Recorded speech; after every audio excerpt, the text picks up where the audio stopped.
So we are continuing our overview through Jeremiah, and we'll just do a quick recap before we hop right in. We don't have to go talk about every single thing we've been talking about, but can someone just give me like a quick summary of Jeremiah thus far? He was upset. That's a lot. Why is he upset?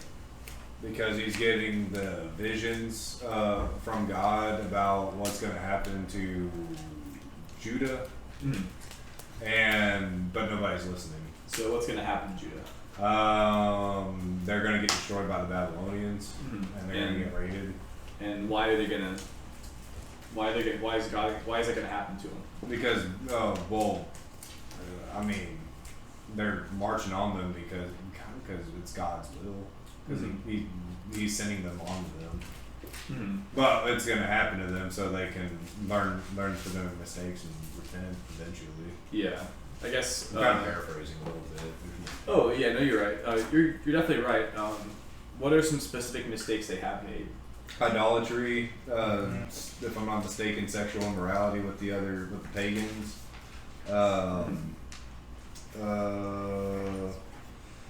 There's two big ones, and you kind of just said one, but there's been two really big ones that God's continuously convicted them of. Turning to idols and turning to foreign gods. Well, turning from God and turning to other idols. gods. Yeah. Which is idolatry. But he kind of keeps harping on the fact that they make the sacrifices, but then I'll make this one little sacrifice and I'm good. But then they go and keep sinning on for, until they make their next sacrifice or whatever. Yeah, they honor me with their lips, but not their hearts. They're not actually devoted to God, but they have still gone through the motions, so to speak. And something got dirty Right. So. Sorry, I had to make. No, you're good. Yeah, we'll talk about that real quick too. But yes, so. In a sense, basically, long story short, is that the people of Israel have been continuously rebelling against God, and this is something that God predicted would happen back in the days of Moses.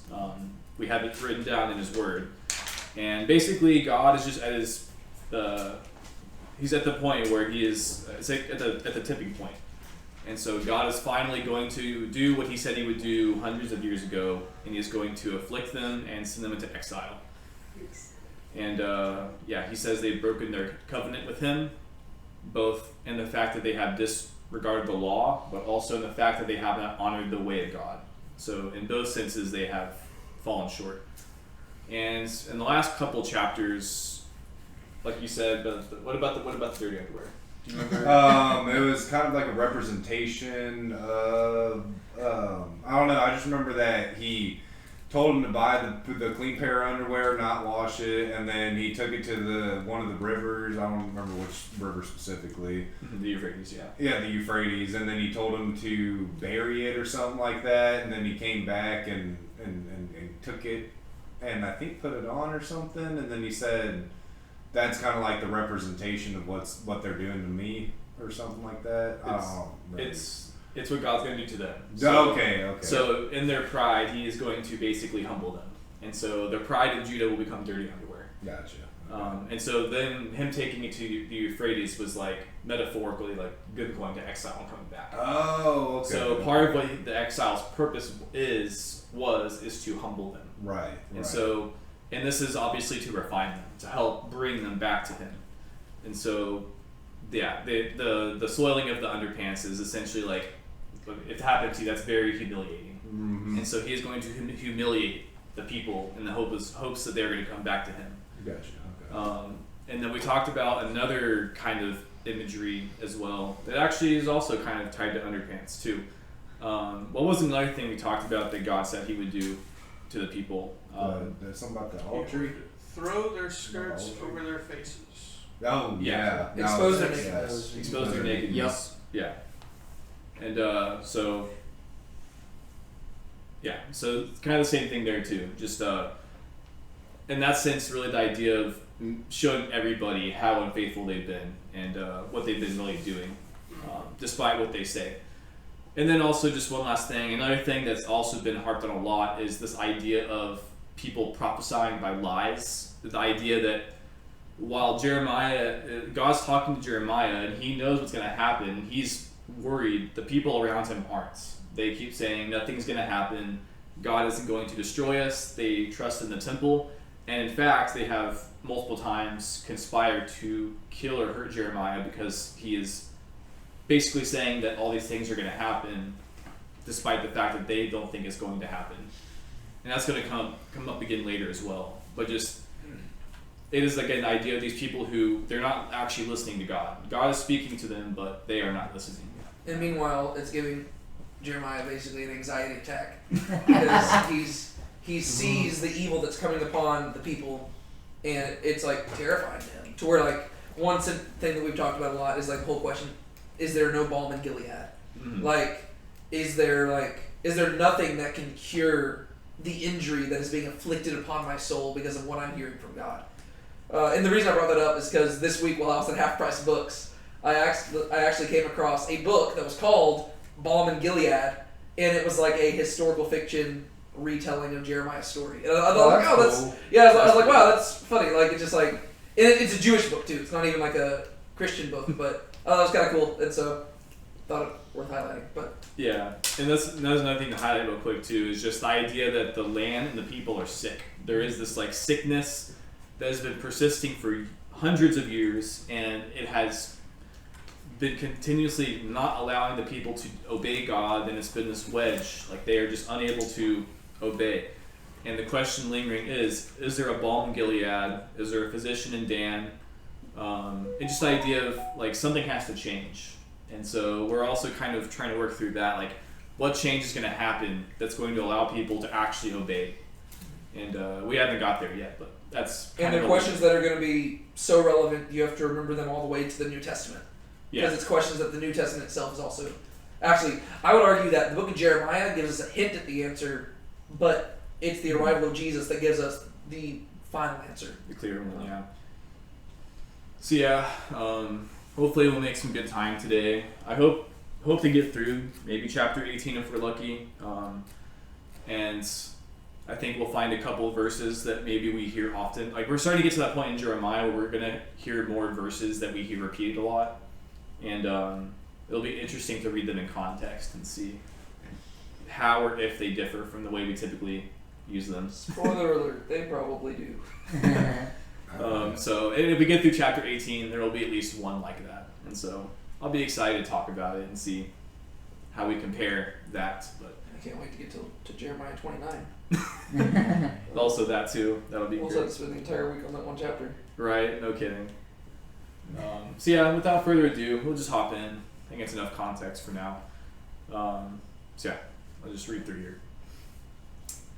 That which came as the word of Yahweh to Jeremiah in regard to the droughts.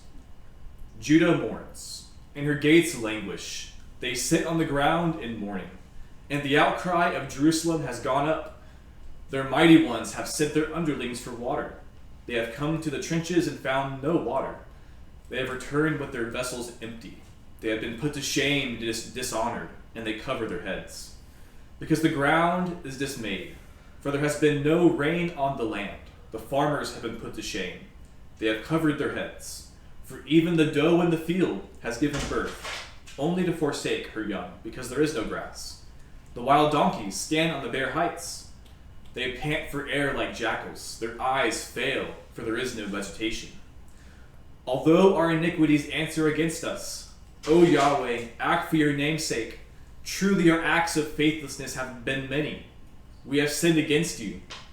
O hope of Israel, its Savior in time of distress.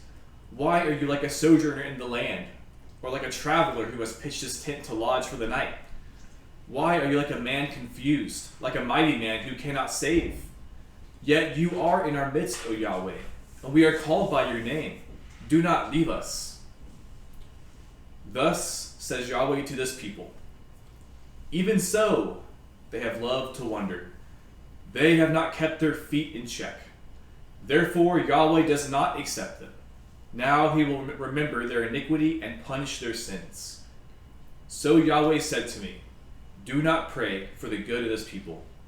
When they fast, I am not going to listen to their cry.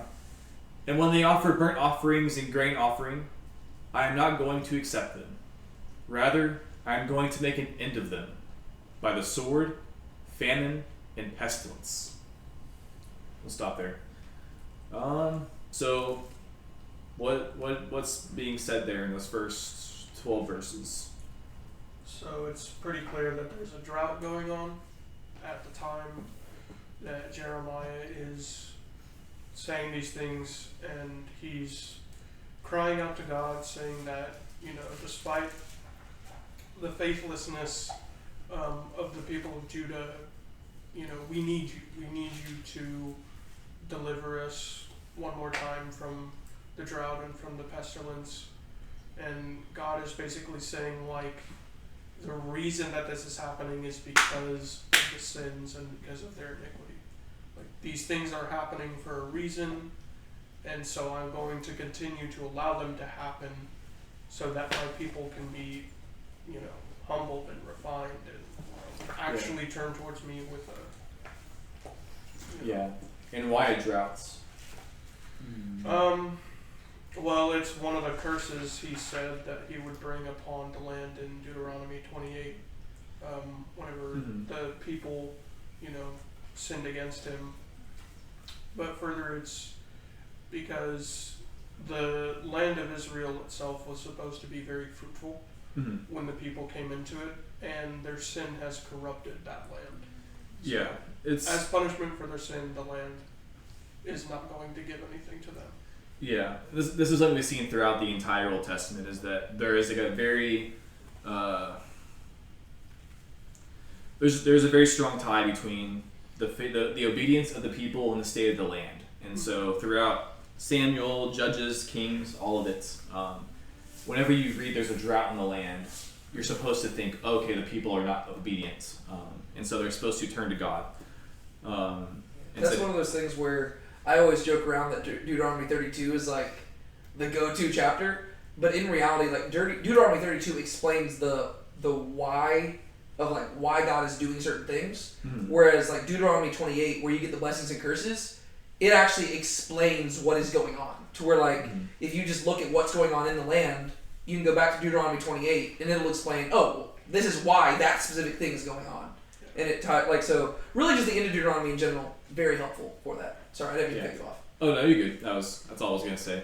But yeah, so I just point that out. So whenever we read about there being droughts or like famine in Israel, this isn't a new thing, but just to reinforce the idea is that the people are being disobedient. And so the implication is that if there is famine, then they need to turn back to God. They need to not trust in anything else. They need to just simply repent.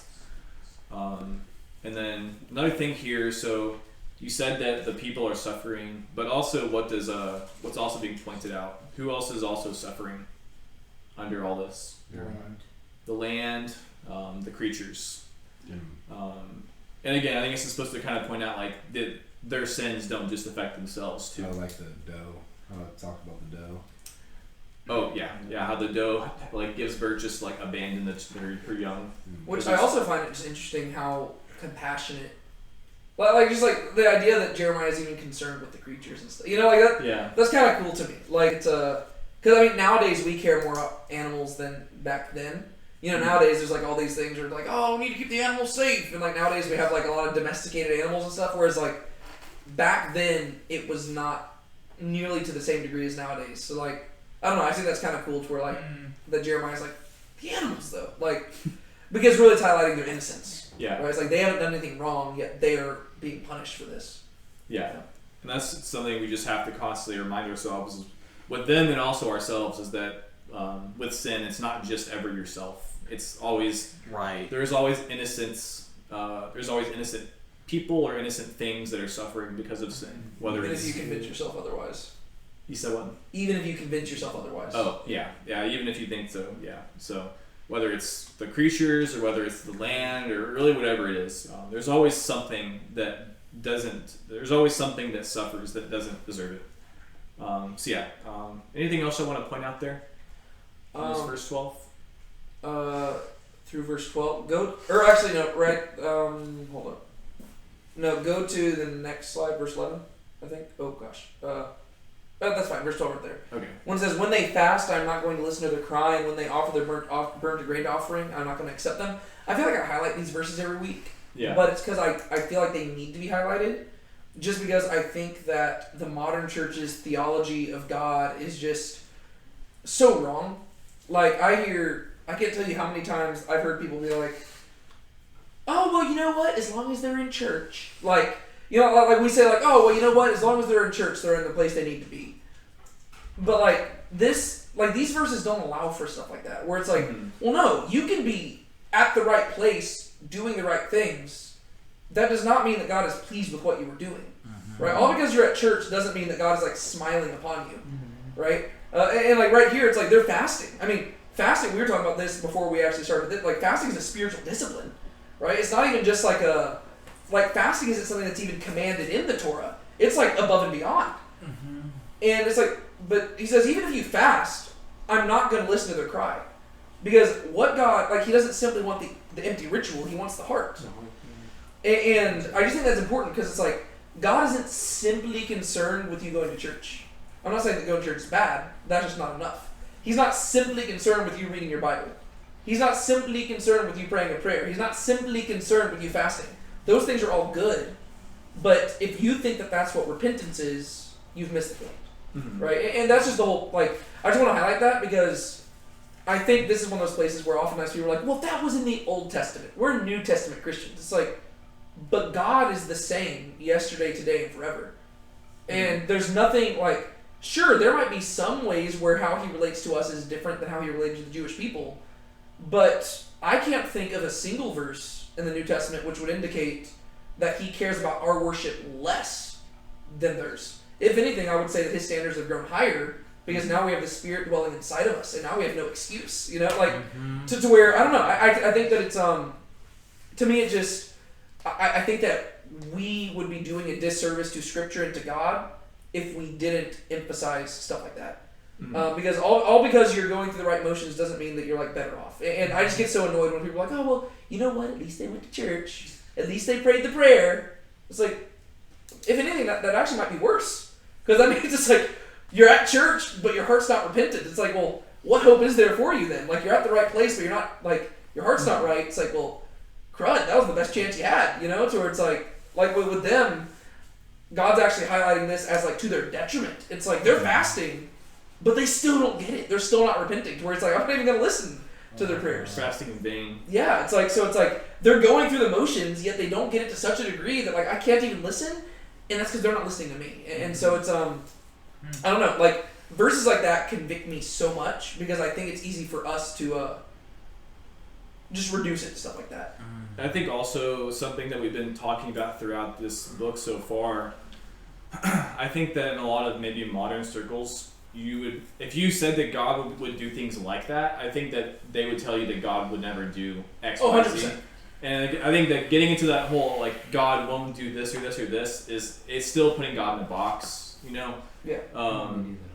And going back to the part of the point of really throughout Jeremiah is that the people, like part of God's issue with the people is that they are not living for him, but they are still saying God would never do this or this, and these are things that God has explicitly said he would do. The temple. The temple. Yeah. And so I think the same thing can happen for us. There are things in the Bible that God said he will do or does if we, you know, there are consequences to certain things. And I think that a lot of people nowadays would just say God would never do X, Y, Z whenever he's explicitly said that he will do X, Y, Yeah. Z. Well, I even think of, like, this is a much, like, probably more minor example, but minor, like, it doesn't directly tie to what you're saying, but it's an example of something else. It's not a minor situation, though.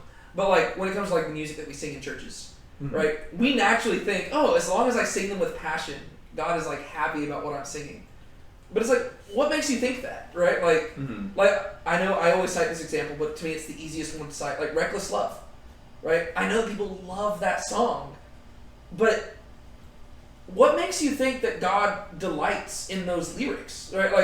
Like if I were to go grab Brienne right now and I was like to be like, hey, I wrote a love song for you, and then I just started singing about how reckless her love is, like, it doesn't matter how passionately I sing those words, she'd be like, do you not know me? Like, and she wouldn't be happy with that. Yeah. Whereas I think in our churches, we're like, oh, God would never be upset with us, right? Like, no, like, you know, as long as I raise my hands and I sing with intention, then I'm good to go. It's like, that's not how that works, right? Like, all because you're passionate about something doesn't mean that you're correct. But I think with our view of God, like you're kind of highlighting, is that we just immediately think that God is always happy with what we do, unless it's something that we clearly identify as sinful, right? And even then, usually the things that we clearly identify as sinful are the things that we aren't ourselves tempted to do. Right. So basically, we justify ourselves. So we're like, oh, God's always happy with me. And then it's like whenever we do something immediate like that is sinful, we're like, oh, he hates me. It's like it just shows that we misunderstand God. It's like, like the things that we think he hates us for are usually the things that he's probably more gracious towards us with. Whereas the things that we think he delights in are usually the things that he's actually probably more frustrated by. Yeah. Because usually I think we just misunderstand who he is. Yeah, or just take things like where multiple times throughout the Gospels it says that, you know, if you don't forgive your brothers, then God won't forgive you your stuff. And I think that people would think like, oh, well, God will never not forgive me. I've been forgiven, you know, like. But then you realize, first of all, it's a little more complicated than just that. But like, still, like, you're telling yourself a lie. Well, with that exact example, I can't tell you how many times I've heard people basically try to say that verse doesn't say what it's trying to say. Mm-hmm. They're like, oh yeah, well, like, I know it says that if you don't forgive, you won't be forgiven. But really, you've got to realize that what it means is that, you know, I mean, you know, it's salvation by grace, not through works, you know? So it's like, yeah, like, I know it says that, but that's not what it means, right? Like, it doesn't matter whether or not you forgive people. Like people just try to, like, brush it over. I'm like, no, Jesus said it. Like you don't have to change what Scripture says. You have to change how you interpret it. So like, if your definition of saved by grace through faith does not account for that verse, you need to change your definition of what it means to be saved by grace through faith, right? Because like I've had that exact scenario where like there's been people who like have called themselves Christians, yet they are unwilling to forgive somebody, and sometimes it'll be over something super small. And I'll sit there and I'll be like, you understand, like, if you claim to be a Christian, you claim that God has forgiven you for so much worse than what this person did to you. And they're like, yeah, I get that. And I'm like, but you're not willing to forgive that person. And they're like, no. And I'm like, then don't tell me you understand the grace of God. Like, it's like it's, but the thing is, we think that we're entitled to God's salvation and his grace. But we're so content to hold it back from others, and that makes us look a lot more like Jonah. And last time I checked, God wasn't very happy with Jonah. Yeah. And so I don't know. It's just that's just a thing worth pointing out. Like for everybody in this room, we're gonna hold each other accountable, and we're gonna make sure that we don't put God in boxes like that, right? And we need to let God be who God's gonna be, and we need to adjust our theology and opinions to conform to Him. Yeah. Rather than making him fit into our own little design box that makes us feel comfortable. Yeah. Because that's just important. It's not just us. You watching at home. Yes, you watching at home. I don't know all of you, and I can't hold all of you accountable, but if you're watching, the Holy Spirit is going to hold you accountable, I guess. I don't know. True. If you want your sins to be forgiven, you must forgive other people's sins. Yeah, and in the same way, like they have not been living, so they're living for God, so He's not going to answer them. Does anyone else have anything else to add there? We can probably go ahead and move on. Yeah. So now we get Jeremiah's response. But Lord Yahweh, I said, behold, the prophets are saying to them, you will not see the sword, nor will you have famine, but I will give you true peace in this place. Then Yahweh said to me, the prophets are prophesying lies in my name. I have neither sent them, nor commanded them, nor spoken to them. They are prophesying to you a vision of lies, divination, futility, and the deception of their own hearts. Therefore, thus says Yahweh concerning the prophets who are prophesying in my name, although it was not I who sent them. Yet they keep saying, there will be no sword or famine in this land. By that sword and that famine, those prophets shall meet their end. The people also to whom they are prophesying will be thrown out into the streets of Jerusalem because of the famine and sword, and there will be no one to bury them, neither them, nor their wives, nor their sons, nor their daughters. for I will pour out on their own evil onto them. And you will say this word to them: let my eyes flow down with tears night and day, and let them not cease. For the virgin daughter of my people has been shattered with a mighty shattering, with a sore they sick wound. If I go out to the field, behold, those slain with the sword. Or if I enter the city, behold, diseases of famine. For both prophet and priest have gone around as merchants in the land that they do not know. Have you completely rejected Judah? Have you loathed Zion? Why have you stricken us so that there is no healing for us? We hoped for peace, but there was no good, and for a time of healing, but behold, terror. We know our wickedness, O Yahweh, the iniquity of our fathers, for we have sinned against you. Do not despise us for your own name's sake. Do not disgrace the throne of your glory. Remember and do not break your covenant with us. Are there any among the idols of the nations who give rain? Or can the heavens give showers? Is it not you, O Yahweh, our God? Therefore we hope in you, for you are the one who has done all these things. Alrighty. So, what happens there? Basically, he's just repeating the question: is there any balm in Gilead? Like, Yeah. he's like, is there no healing? Like basically, he keeps asking for like a reprieve, yet it keeps getting worse. And so it's like his anxiety is just like deepening. Like, and I'm not using anxiety in like the bad sense. I'm using it like it feels bad to Jeremiah, but I'm using it in the positive sense because like this isn't an anxiety that stems from like a disbelief that God is in control. Is an anxiety that stems from his confidence that God is in control and that what God says is going to pass. He's terrified of it. And he's just like, what the heck? Like, it just sounds terrible to him. Yeah. Right. So, yeah. How does Jeremiah first how does he first respond to God in verses like 13? He basically tells him that, like, oh, the prophets of the time are saying that these things aren't going to come to pass. They're basically, denying that there's going to be any punishment for their sin and their iniquity, and that things are going to be just fine, when in reality it couldn't be further from the truth. They said, peace, peace, and God said, oh, if only you knew the things that made for peace.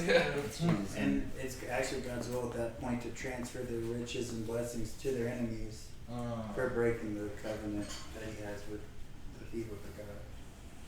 Yeah. Peace, peace, but not for you. Yep. Judah should have obeyed. Yeah, so God says that they're not prophesying in his name, and so therefore the things they say aren't going to happen will happen to them, and it's like as an indictment against them. And then there doesn't really seem like a clear exact shift, but there is definitely a shift somewhere in here. Because it seems like at some point Jeremiah is speaking. Yeah, it's after Kind of seems like verse 18. So after verse 18 is basically Jeremiah's response to what God has said is going to happen. And from my view, it doesn't seem like Jeremiah is exactly happy with God's response, where he's kind of just like lamenting the fact that these things are going to happen. He's like, have you completely rejected Judah? Is like, does the covenant mean nothing to you anymore? Well, I think that's something that's worth highlighting just about the prophets in general. I mean, I've talked about this almost on a weekly basis, but like one thing that just intrigues me so much about the prophets is just their humanity that you can pick up from it just from reading the like. I think it all started with me like reading Abraham Heschel's book on like the prophets. I haven't even read the whole thing, but I've read like part of it, and that's what he's exploring. He's exploring like just the person's like you can just tell their different characteristics. And with Jeremiah, like, all because you're a prophet doesn't mean that, first off, you're a perfect person. Yeah. But even then, I wouldn't say that how Jeremiah's responding here is sinful.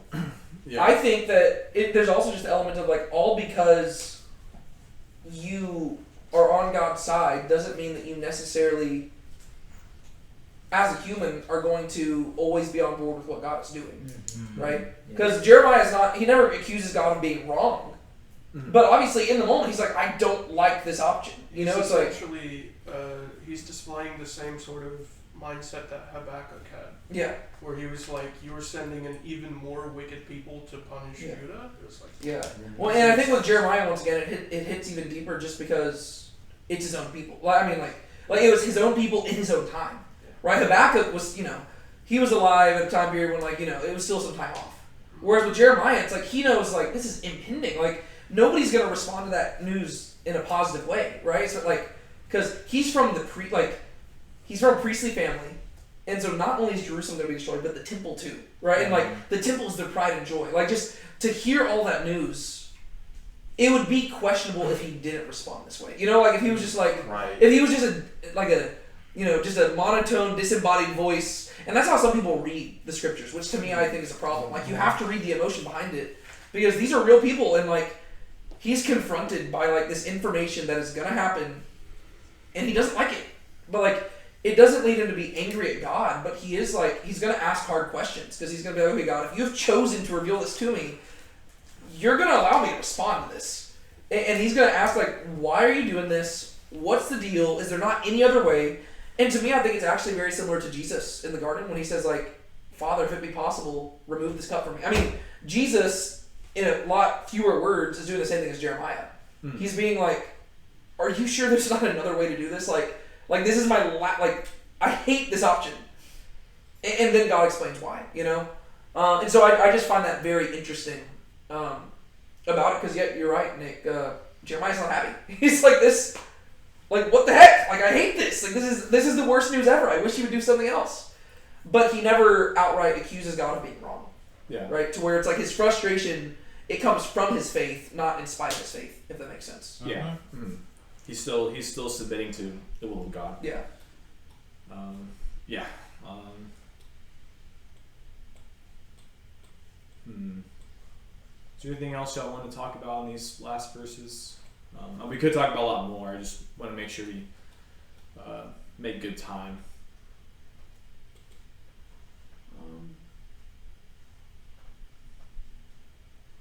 No, I think there's the whole part. I think it's still Jeremiah speaking there, where he's just talking about how none of the other gods compare to him, right?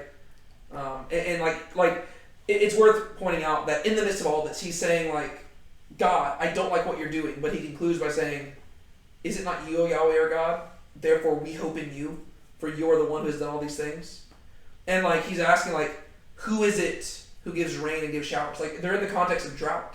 Yeah. And he's pointing out that all of their hope is in Yahweh, but God's frustration is like, but it's not all of y'all. It's you, Jeremiah. Like, it's like, there's a remnant of y'all whose hope is in me, but by and large, most of the people have abandoned me, and that's what I'm going to judge. And so it's like a... I wonder if it has that remnant thing where maybe God will save Jeremiah, but not necessarily all the people. Well, he is going to like save a remnant.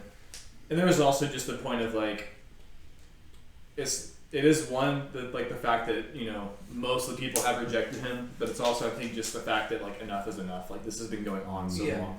Because the logical end is like, well, let's say that God did listen to Jeremiah and he actually did spare the people, then logically to what end?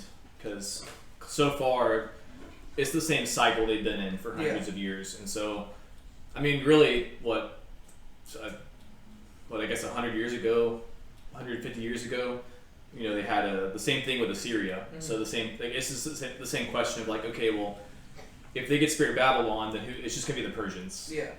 And if it's not the Persians, it's going to be the Greeks or something like that. And so really, the question is like, to what end? And so God has made his decision, and nothing's changed, and so he is going to do this, and so he's not going to turn from that. Yeah. Maybe Jeremiah as a prophet is like on God's side, but like what we're questioning is like what we think is good versus like what God thinks is good, and like what God thinks is good is probably chastisement and discipline for the people, which looks really rough. Well, there is execution. Well, there's also that too. The fact that God is, well, I guess the best way to put it is holy, and so his view of what's best for them is not going to be the same as their idea. Yeah. And so that is something to consider as well. But okay, we can move on. Chapter 15. Then Yahweh said to me, even though Moses and Samuel were to stand before me, my soul would not be with this people. Send them away from my presence and let them go. And it will be that when they say to you, where should we go? Then you are to tell them, thus says Yahweh, those destined for death, to death, and those destined for the sword, to the sword, and those destined for famine, to famine, and those destined for captivity, to captivity. I will appoint over them 4 kinds of doom, declares Yahweh, the sword to kill, the dogs to drag off, and the birds of the sky, and the beasts of the earth to devour and bring to ruin. I will give them over to be an example of terror among all the kingdoms of the earth because of Manasseh, the son of Hezekiah, the king of Judah, for what he did in Jerusalem. Indeed, who will spare you, O Jerusalem? Or who will console you? Or who will turn aside to ask about your well-being? You who have abandoned me, declares Yahweh. You keep going backward. So I will stretch out my hand against you and bring you to ruin. I am tired of relenting. And I will winnow them with a winnowing fork at the gates of the land. I will bereave them of children. I will make my people perish. They do not repent of their ways. Their widows will be more numerous before me than the sand of the seas. I will bring against them, against the mother of a choice man, a destroyer at noonday. I will suddenly bring down on her anguish and terror. She who bore 7 sons languishes. Her breathing is labored. Her sun has set while it was yet day. She has been shamed and humiliated. So I will give over their survivors to the sword before their enemies, declares Yahweh.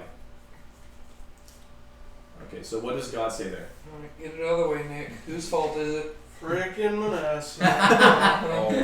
It's Manasseh. Hey, that first verse is pretty freaking hardcore. I do like how God is Yeah, literally like pointing out as like, oh, the reason I'm doing all this is because this specific king led y'all to such a degree of sin that I felt that this was necessary. Well, I think there's also beyond that what Manasseh represents, right? The idea is that what Manasseh put in motion, they have continued to do. Yeah. It's Right. kind of like it was kind of throughout Kings, the whole like the sins of Jeroboam. Yeah, Like it wasn't just about Jeroboam; it was about what he represented. yeah, I kind of like, right now I'm picturing it as Hezekiah's pride and him showing the treasuries to Babylon was the spark. Hezekiah built a bonfire and threw gasoline on it, and then all of his sons after him, except for Josiah, who I guess tried to destroy the bonfire but couldn't really do it, they all just kept adding logs to the fire. Yeah, it is kind of like Solomon and Jeroboam versus like Hezekiah and, Yeah. and Yeah. Manasseh in that sense. It's like there was a spark of sin in Hezekiah, but he was not the reason that it turned into a raging inferno. yeah. That was Manasseh. Yeah, both were like fathers that were. It was like a sin of like almost like pride. I guess like Solomon also was idolatry, but like Yeah. they both represented like when the country like it was flourishing, but like there was this moment of like pride in like their treasuries, Yeah. and their sons both just like turned to outright like idolatry. Yes. Yeah. But yeah, so in that sense, when it says like because of Hezekiah, you could almost say is like because of like the sins of Hezekiah that they have continued in. But yeah, so what else does he say here? So this is obviously in response to what we were just talking about. So Dallas, you said something about like the first verse going. Oh yeah, I just thought that was pretty Oh! hardcore. Oh, the Moses and Samuel yeah, thing? Yeah, It's no. like even if they were there, I still would be doing the same thing. No, that actually, I feel like that verse does communicate so much. Like Cause like, especially because you know that like God does like listen to people. I mean, you think of like the whole Sodom and Gomorrah incident, whenever like Abraham was like interceding on Sodom's behalf. I mean, ultimately God still did end up judging Sodom, but like he was going back and forth with Abraham, and then like we know with Moses at least. I think the reason probably it cites Moses and Samuel is because we know that both Moses and Samuel are examples of people who did intercede on behalf of Israel, and God did spare them.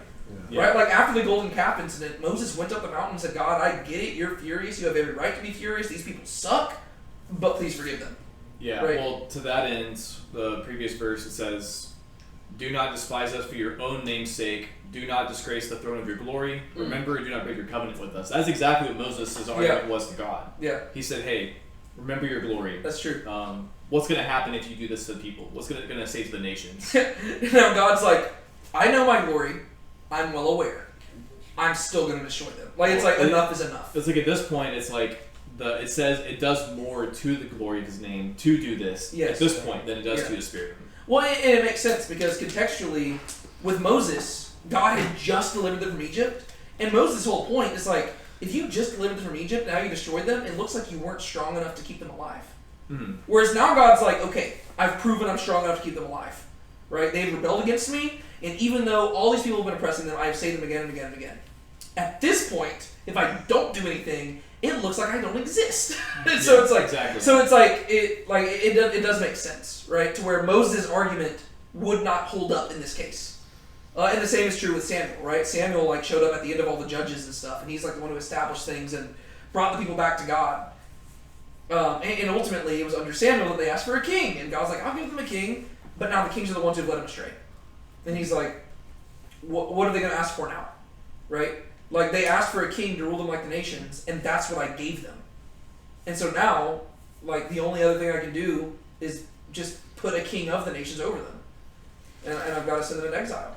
Yeah. And so it makes sense, but it's like that verse does go hard. He's like, just because Moses and Samuel are some of the most revered figures in Israelite history, right? Like in a different way than David, right? David was a good king, but Moses and Samuel were probably the best leaders, right? Like David, his unique like David is not like his claim to fame is not that he was like a great leader, right? Because a lot of times, like a lot of his reign was he was suffering and stuff. His claim to fame is his heart, right? Whereas Moses and Samuel were probably some of the best leaders that Israel had, right? To where like Moses was a humble dude, Samuel was a humble guy, and they both led people during the hardest times. And God's like, even if they asked me to spare them, I wouldn't do it. It's like that's how you know it's like, oh crap. Like it's like that's not good. And like both of them in a sense like led the people out of like Moses literally led them like through the wilderness. Mm-hmm. Samuel brought them like out of like a wilderness of like the judges. Yeah. And like united the people. And now we're getting like the opposite. Yeah. They're going to be like going back into the wilderness. Yeah. So I really noticed in verse 2 that all that's like crazily prophetic language, like in Revelation and Daniel, where there's like 4 beasts. So like where it says the horde, like that's destruction from these 4 different animals. Oh. Yeah. Oh, I can see that. Yeah. Yeah. What sticks out to me though is like the reversal of the Exodus, because with Moses he said before Pharaoh, "Let my people go." Right. Whereas in verse 1 it says, "Even though Moses and Samuel were to stand before me, my soul would not be with this people. Send them away from my presence and let them go." Mm-hmm. So in this case, it's like I want the people to be free from me. Like God is saying that He is Pharaoh, and He doesn't want these people anymore. Because it's almost like they have been a plague to Him, right? And so He says, "Let them go." And then they're like, "Where should we go?" Like it's like because they're like, "Wait, what?" Like to me, this reminds me of with Jesus. Whenever a bunch of people leave Him, and then He turns to the apostles and says, "Are you going to go as well?" And then Peter says, "To whom shall we go? You have the words of life," right? Yeah. Which is the right response. It's like, who are we going to go to? You are the one. Whereas with the people of Israel, it's like they're saying like, "Where should we go? Like this is our land. You gave it to us." And God's like, yeah, exactly. Without me, you have nothing. So you want to know where to go? Well, to he who is destined for death, go die. To he who is destined for the sword, go to the sword. He who is destined for famine, go to basically he's saying, I don't care. Just go. And get what you deserve. It's like that's harsh. Especially when you keep in mind how amazing God is.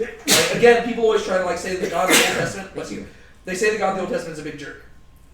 But if you know how good He is, it makes these words land so much harder because you're like, oh, He's mad. Well, he's not kidding around. Also, if you know how bad they're freaking turning away from God too during this time, I mean, everybody wants to harp on God, but it's like He's literally giving them everything, and then how do they repay Him? By crapping on Him, pretty much. Yeah. What we don't realize is God is far gracious on us than we probably deserve because we as humans play favorites.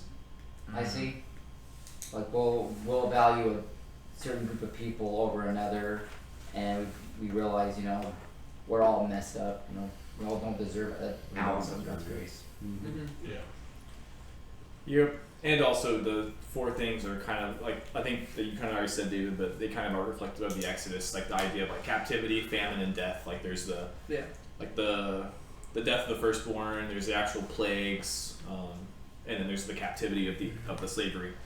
Yeah. So it is like literally like reverse. So whereas they were in captivity, there was the famines, and then there was like the death of the firstborn. Now it's like literally the reverse: death, famine, captivity. Yeah. So that's what's going on there. So then we read down. He says, "You have abandoned me. You're going backwards. I'm stretching out my hand against you and bringing you to ruin." I'm trying to think. I don't want to dwell too long on these before we move on, but stretching out my hand against you. I'm trying to think if that's like a phrase that pops out throughout. I can look it up. Like if that's anything like within like Exodus language too. I think Yeah. what's happening. Well, I mean, he talks about with a mighty hand and an outstretched arm, he saved them. Oh, okay. And so it could be like just again reversal. So yeah, Okay. instead of saving, it's pushing. Yeah. Sean, I think you were making a point like this earlier. I think what's happening here is all throughout chapter 15 is if God does relent, like if God holds back his hand of like wrath and vengeance, like if God were to do that, they would learn nothing. They would do nothing different that's good. Right. So that's Yeah. what's And this is happening. just like, a father and child too. Eventually, if being merciful to being kind to your kid isn't actually eliciting change, then sometimes you have to change your methods. And so Maybe. in that sense, they are a kid that's needing to learn the hard way. Like leaving the kid in jail. I think we said something about that. Yeah, we did. Yeah. So same thing there. I am tired of relenting. So he is really tired of relenting from what he says he's been going to do. And then, even like saying that I will bring against him like a destroyer too. That still calls back like Exodus language too. So it's not gonna be a good time for them. Which is especially scary whenever you consider the fact that like prior to this, Isaiah, right? Prior to this, Isaiah was already talking about like how God was going to bring about a second Exodus and like free them from captivity. Oh yeah. So like he already said, oh yeah, things are going to be better. But like God's like, but before that, like I'm going to kick you out, and like he's going into details like, it's terrifying to where he's the plagues that he's sending are not upon Egypt, but upon them. Well, And- it's almost like, okay, well, in order for there to be a second Exodus, there has to be like a second captivity. Yes. Yeah. It's like, wait a minute. Pulls out the Uno reverse card. Yeah. Yep. I'm So, yeah. trying to understand what the meaning behind verse 9 is. Yeah, me too. I didn't quite. Well, it has to do with 7, so that could mean something. She who bore 7 sons, language Little is numbers in is there. labored. Because we know Her 7 son is the is number of Samuel, completion, so was I was he just estimated? thinking, She has been shamed and humiliated.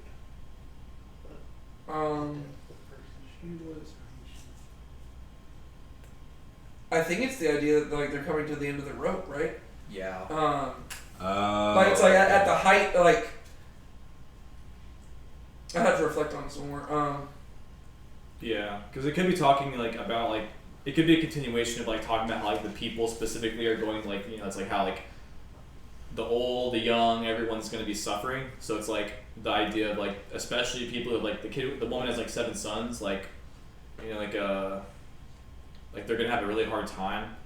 But there is probably also the idea like that the she who bore 7 sons could be like the kingdom, and so the breathing being labored would be the idea of like struggling to like save themselves. Yeah. Her son has set while it was yet day, so like her time was cut short. Yeah. She has been shamed and humiliated. We've been talking about that throughout. The skirts being lifted, the soiled underwear, and then giving over their survivors to the sword before their enemies. Yeah. So Okay. that's why I think it is talking more about the like the kingdom in general, like the idea of like. Again, I think it was Paul who was highlighting that 7 is like usually the number of perfection, right? It's like so the idea of 7 sons is like, oh, that's a lot of sons. Like that's usually that'd be an honor, but it's like the idea is she's gonna lose them all, right? Like she had so much given to her, yet she's going to lose them all. The perfection is being Yeah. destroyed. And And actually, the labor of bringing them all forth has actually weakened her, right? To where all of a sudden the son is going to be like, so it's like, you should have been at the height of your power because of all God gave you, but instead, because you languished and because you rejected him, you're going to be cut short. And all the good things that he gave you are going to be taken away from you. And even what remains is going to be taken away, right? So it's like either handed to the sword, taken captive. I think that's kind of the imagery behind all of it. Thank you. Yeah, and then on top of that too, if you go back to verse 8, to call back more like language that would like more calling back to like Genesis, but like the widows would be more numerous before me than the sand of the seas. Like that's language from like the Abrahamic covenant. And so I think it's like I would say it's kind of the same thing there. Like she bore 7 sons, languishes, and so the same idea is like all of these, like they become as numerous as the sand of the sea, but they're going to be like widows because of all the destruction. If that makes sense. Like the idea is that God fulfilled his end of the deal, but because they didn't fulfill theirs, they're going to lose it all. Mm-hmm. It's like God said, he's like, I told you I would make you like the sand of the sea, or like the seashore, and I did it, but now I'm going to take it away from you. And if I did the first part, you can guarantee I'm going to do the second part. And it's like, that's true. Yeah. The Lord gives, the Lord takes. Yeah. That sounds like Job. Europe. Okay. Anything else to say there before we can probably go ahead and move on? Yep. Okay. Alrighty. Woe to me, my mother, that you have borne me as a man of strife and a man of contention to all the land. I have not lent, nor have men lent money to me, yet everyone curses me. Yahweh said, surely I will set you free for purposes of good. Surely I will cause the enemy to intercede with you in a time of disaster and time of distress. Can anyone smash iron, iron from the north or bronze? Your wealth and your treasures I will give for plunder without cost, even for all your sins, and within all your borders. Then I will cause your enemies to pass it over into a land that you do not know. For a fire has been kindled in my anger. It will burn upon you. You who know, O Yahweh, remember me, take notice of me, and take vengeance for me on my persecutors. Do not, in view of your patience, take me away. Know that for your sake I endure reproach. Your words were found, and I ate them. And your words became for me joy and gladness in my heart. For I have been called by your name, O Yahweh, God of hosts. I did not sit in the circle of merrymakers, nor did I exult. Because of your hand upon me, I sat alone. For you filled me with indignation. Why has my pain been perpetual and my wound incurable, refusing to be healed? Will you indeed be to me like a deceptive stream with water that is unreliable? We'll stop there real quick. So what does Jeremiah say there? Is there any balm in Gilead? He's like, I can really use the balm now. I need a healing balm. Yep. Yeah. It's like, I feel so bad for the guy. I just want to give him like a hug. Yeah. Like, he really is going through it. He's like, Mom, I'm so sorry you had to give birth to me because like people hate me. He's like, I didn't do anything, but they hate me. He's like, normally people hate people because like, you know, they're like he brings up like lending money or taking money because like usually that at least gives somebody like a reason to hate you. Like you either didn't pay them back quick enough or something like that. He's like, I didn't even do that. They just hate me because of what I'm saying. And like, it's like, this sucks. You say the truth and Yeah. And Also, whenever it says the word Passover, I think it was on the previous, or I forget where it's at. Yeah, right here, 14. Oh, verse 14, it is the same word from like Exodus. It is, But, okay. Yeah. I saw that and I was like, Yeah. I don't know if I was going to bring it up. Yeah. So, it's, again, just the reversal of like, normally the Passover is a positive thing. It's like God will pass over you in judgment, but it's like, I will cause your enemies to pass over into a land you do not know. It's like, oh, crud. So like, this time it's a Passover into judgment, not a Passover to escape judgment. It's like, Yep. yikes. Dang. So like Isaiah's promising like the second Exodus, and Jeremiah is promising the reverse Exodus. Yay. Yeah, so a When lot of good stuff. Wait, Yeah. I'm a little confused on 12. Like when he says, "Can anyone smash iron, iron from the north or bronze?" Is he telling them like, "Can anybody make a sword because we're gonna?" No, do he's them," or- basically Oh. saying, can anyone best Babylon? He's equating Babylon to being. Oh, okay. I think- And he's like, Okay. can anyone. And I guess through that lens, he's sort of saying, can anyone defy my will? I Because kinda- it's God's will for Babylon to come down and destroy. I kind of think you're right. I think it's like Iron Age and Bronze Age, so they have weaponry.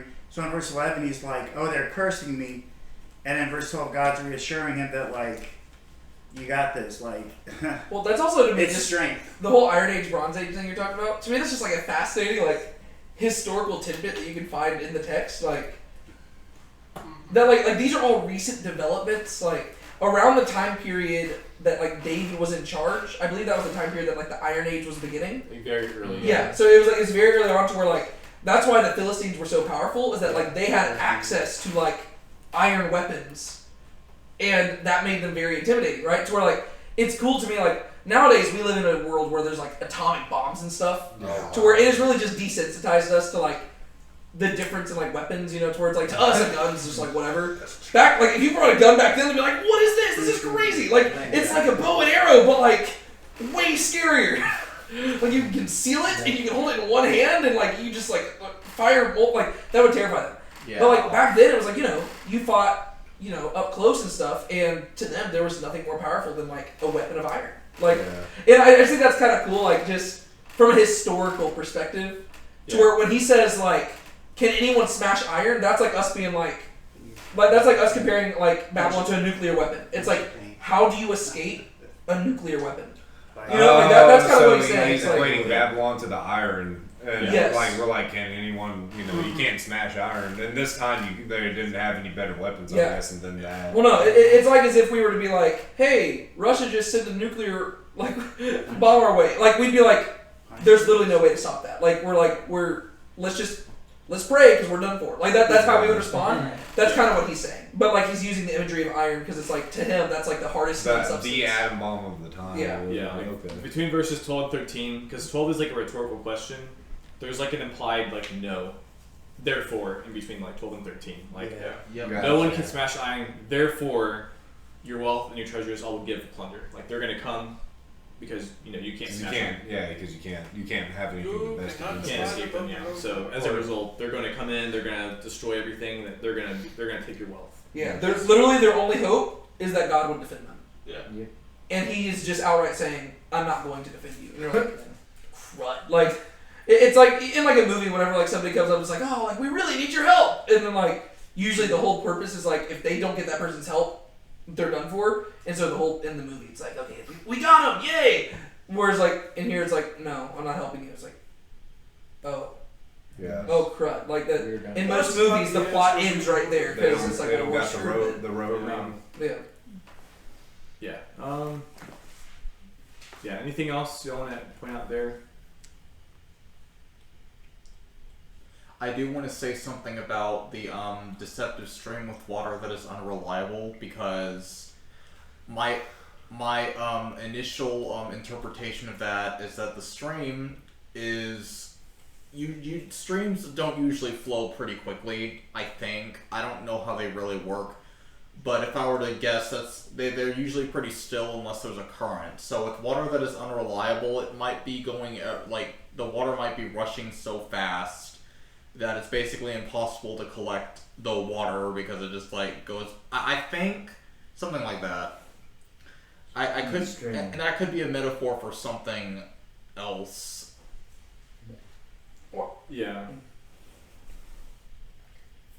Well, I think the deceptive stream more implies just like a river that like goes the direction you wouldn't expect it to go, right? It's like Okay. you're like, you know, it's like it's clearly marked out, and you're like, oh well, logically speaking, it would go this direction, but like it's not. So like I think he's more just like questioning like God, like you're doing the things I wouldn't expect you to do, right? Yeah. That's what he's more saying, where it's like, and that's why again he says, why has my pain been perpetual? He's like, God, I keep expecting you to comfort me. And I keep expecting you to give me some semblance of hope.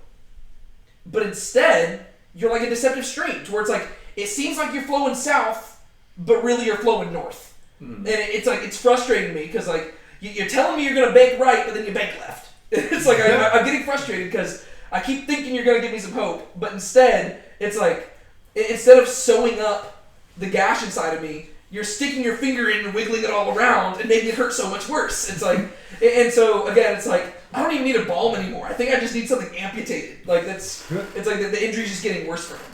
Yeah. Sean, can you help explain something in last session? I think I got confused. How is it rhetorical questions like? Is this section Jeremiah responding and this is Jeremiah speaking? And the last part, like, how is that God just like, oh, I do this and I do that? Like, how is it rhetorical? Yeah. 'Cause I got confused on what he meant. I just Or meant rather like what God was saying. I just meant like, you know, in God's response, like it's a rhetorical question because like, well, I guess more practically speaking, it's not like a direct dialogue, and so he's just saying like, can anyone smash iron? And then it never answers the question. He just says, Because it's like, kind well, of it's gonna be taken over. So But isn't that kind of like God's talking? And he's like, oh, God's Yeah, angry that forever. is God like, real speaking. Angry, real angry. it's a question with an implied God answer. is using the imagery, like we mentioned earlier. God is using the imagery of, you know, being unable to smash iron to Yeah. being unable to defy Babylon at the time. So he's basically the answer to the question is already implied simply by his asking it. Okay. There doesn't need to be an answer, but That's what I that's thought. something that God does often. And then He I'm speaks thinking from right here, we're moving on to where it's like further Jeremiah. Well, yeah. like Whenever pleading, like, well, whenever you see the please. quotation parts, Yeah. ending, that's Jeremiah speaking. Yeah. Another thing that I found interesting here, I don't know if it's like, I'm assuming it's, yeah, I don't know what the Hebrew says there, but in verse 16, he says, well, it says, for your sake I endure reproach, for your words were found and I ate them, Yeah. and your words have became for me joy and gladness in my heart. That's kind of like interesting imagery, because it is like, well, there's kind of like a couple things going on. One is that you get the imagery of like in the wilderness too, the idea like that man does not live on bread alone, but like the word of God, and the idea that like even in this famine, Jeremiah is being sustained on God's word, and then there's also the idea like that the words became like joy and gladness in my heart, like the idea like that his words are like food that he's eaten that's like warmed his belly essentially. It's provided comfort. The born reproach thing is interesting to me because it's the same word that you see in like Psalm 69 That was it. that Jesus quotes whenever he says like zeal for your house has consumed me, and the reproaches that have fallen on you have fallen on me. It's like it's the same word for reproach there, which again just ties like compares Jesus to Jeremiah. But was there a particular word you were looking at? Like you're asking what's said in Hebrew? Because I just said that and I ate them. I just nothing like really specific. Just kind of like I'm assuming that it's Hebrew for literally just eating them. I Yeah. feel what you're saying. It's Like, you know what I'm saying? Like if is it literally saying that he ate the words? I'm assuming it's like consumed, yeah. Like a kal, yeah, it just means to devour. I think it's like literally he's the prophet, like he's just doing his job speaking to it. But what I feel he's saying is like fulfillment. Like you eat good, like it's good. Like it feels like Yeah. it feels good to eat because like that's what like it's good food. Like you're saying the bread. It's Yeah, about I wasn't necessarily trying to go like super deep with it per se. I just was curious if like the intended meaning was like to make the words sound like to make the imagery of like eating them. But I just thought that was interesting. And also something that I guess I haven't pointed out as much, but you know David has, is that throughout we've been talking about the idea that like something that gets brought up a lot is that basically God is going to like take away gladness and joy. But then we see here that in the midst of all of this, I guess there's a couple things to point out. But one is that despite all of this that Jeremiah is saying, in the middle of it, he is also saying that God's words became joy and gladness in his heart. Despite the fact that before and after that, he's basically saying the exact opposite, which I also think might have something to say about what those words mean, if that makes sense. Like what it means to have like gladness and joy.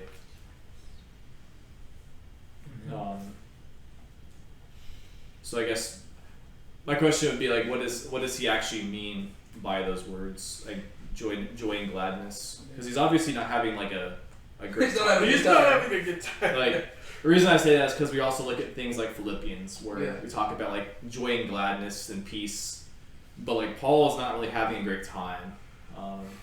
So I think it's just worth pointing out what we're talking about.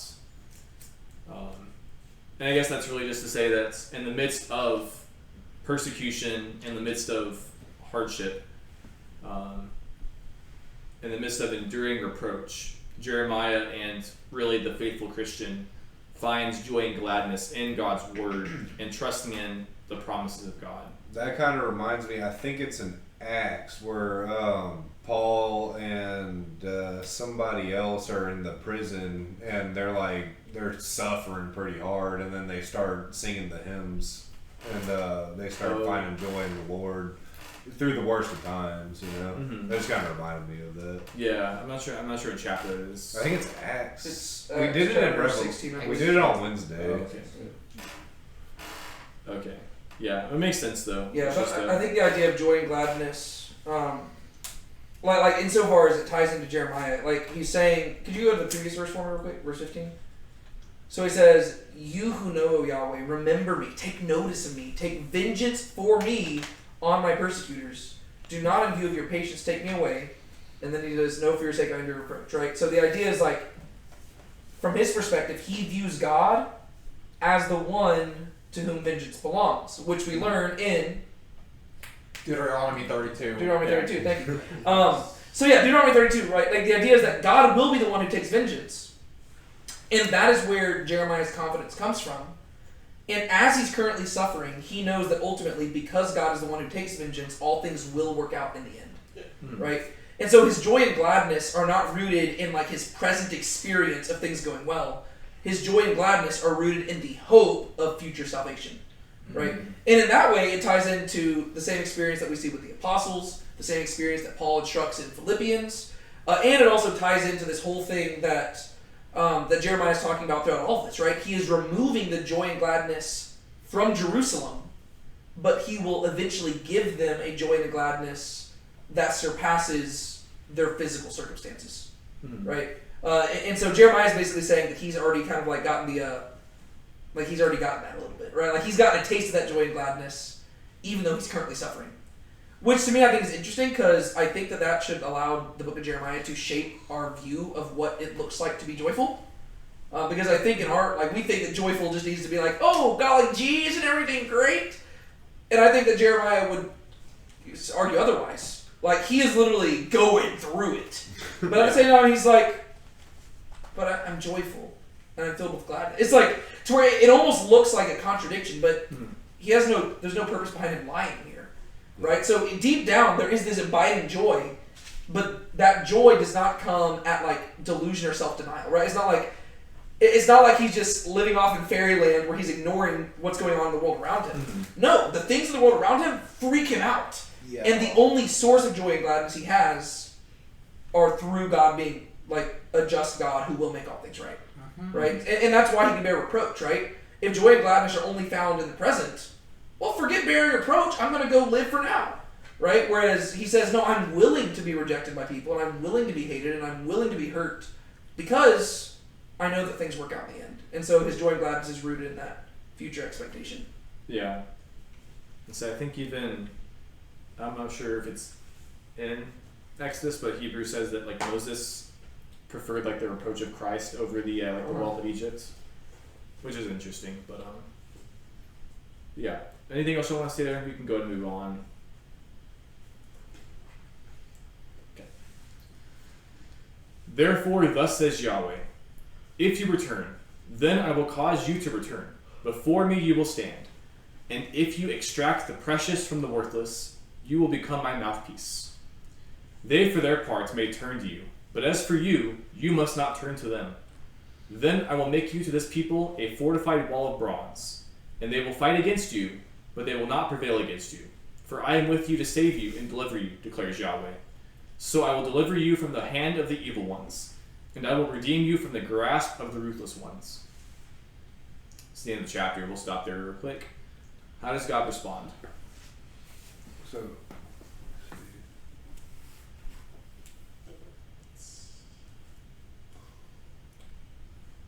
I think he is going to save Jeremiah, but he's not going to save the people who've turned against him. Which is usually how it kind of worked ever since, I believe, this kind of has me call back to a verse in Genesis about when, I think it was when Abraham asked God if he would spare the city for like 50, 40, 30, 20, 10 people, and God you know, something like that. So that's kind of how God has always dealt with people who have, you know, been right before him in spite of the majority of them not being right before him. Mm-hmm. Yeah. I think the chapter ends with strength, but I think at the end of 18, there's questions that 19 responds to. So I think unreliable, like Jeremiah's questioning, like with the deceptive stream. Jeremiah's questioning, like, how reliable is God? Like, is this fake? And in 19, it's more like, you know, they'll turn to you like they turn to God. Like Jeremiah as the, like, you'll become my mouthpiece. Is God saying, like, you'll be a reliable source? Mm-hmm. Yeah. So, in like one sentence or like a few words, basically, what is God's response to what Jeremiah asked of him previously? What was Jeremiah asking? What was God asking Jeremiah again? Like to deliver him from those who were persecuting him. 'Cause God basically says, I will deliver you. Yeah. I will deliver you specifically. Yeah. Not the people That's- of Jerusalem. That's what he said. But not What he people- said. Yeah. Your God's mouthpiece. These are the. I will deliver you, Jeremiah, but not That's them. right. Yeah. I was just saying. So, like, basically, long story short, God says, "I will protect you. You will be a fortified city against them. They're going to seek to kill you, but I will preserve you, if you will." And I don't be think to he's me just what I need talking you to be. about the Babylonians there. I, No, I think that, exactly. He's talking chiefly For the about most the part, Jewish, yeah. like the Jewish people themselves, Wow. and I think that's the scary thing is that like, sorry, I kind of cut you off. Oh no, you're good. Okay, You're saying mainly the Jewish people about. the Jewish people are going to be the ones persecuting him. Oh Yeah, to where, yeah, because he's not saying like what he's saying is like he specifically says, you must repent of such words and thoughts. If you do, I'll restore to you the privilege of serving me. So he's like, Jeremiah, you need to cool your jets a little bit. Yeah, You're getting a little bit angry. That's what it seemed like. And he says, right now you haven't messed up, but you're getting close. He says, just serve me, and I will protect you. Good. However, that does not mean things are going to go easy for you. Like, if anything, like this is actually very important for us to understand, like theologically. Whenever God promises protection, that does not mean life's going to be free from trouble. Okay. If anything, it means that He will give us the endurance to suffer longer, Yeah. which is usually the opposite of what we want, right? Usually, we would rather it be like painful for a moment and then be over. Whereas He says, "No, I'll protect you," in the sense of, "I will give you the strength you need to suffer long." And that's what He's telling Jeremiah. He's like, "I'm not going to let them consume you immediately, but I'm not going to make your life easy." He says, if you're frustrated by what I'm going to do, I hate to break it to you, it's going to get worse. Yeah. However, if you stay faithful to me, I'll take care of you. And I won't let them destroy you. But you are going to suffer quite a bit. That's part of it. And if you're not fine with that theology, find another God. Yeah. He's not taking the cup away from him, because I think, like, I don't know. I'm not gonna suggest what Jeremiah himself was asking for, but like, God basically responds by saying, like, He's gonna continue. Like, if He continues on what He's doing, He will then preserve him. Like, He isn't going to take away that part of it, but He will not let him, be killed. Well, I think there was an element to where that was what he was asking for. Because he's saying, like, can you heal this wound? And God's like, no, I'll keep the wound from killing you, but the wound is going to get bigger. It's like, crap. It's like, dang it. So again, it's like Jesus. Sometimes the answer is no, right? He says, if it be possible, remove this cup from me. And God's like, no, it needs to happen this way. You're going to go to the cross. And it's like, okay. It reminds me of Paul's thorn in the flesh in 2 Corinthians 12, which I actually read this morning. Mm-hmm. Cool. You know, Paul receives a revelation from heaven, and God gives him his thorn, which he asks 3 times to be taken from him, but God promises that his strength is with him in his weakness. What time is it? 8:30. 8:30. Okay, so we need to get moving. Yeah. Okay, we'll move on. Chapter 16.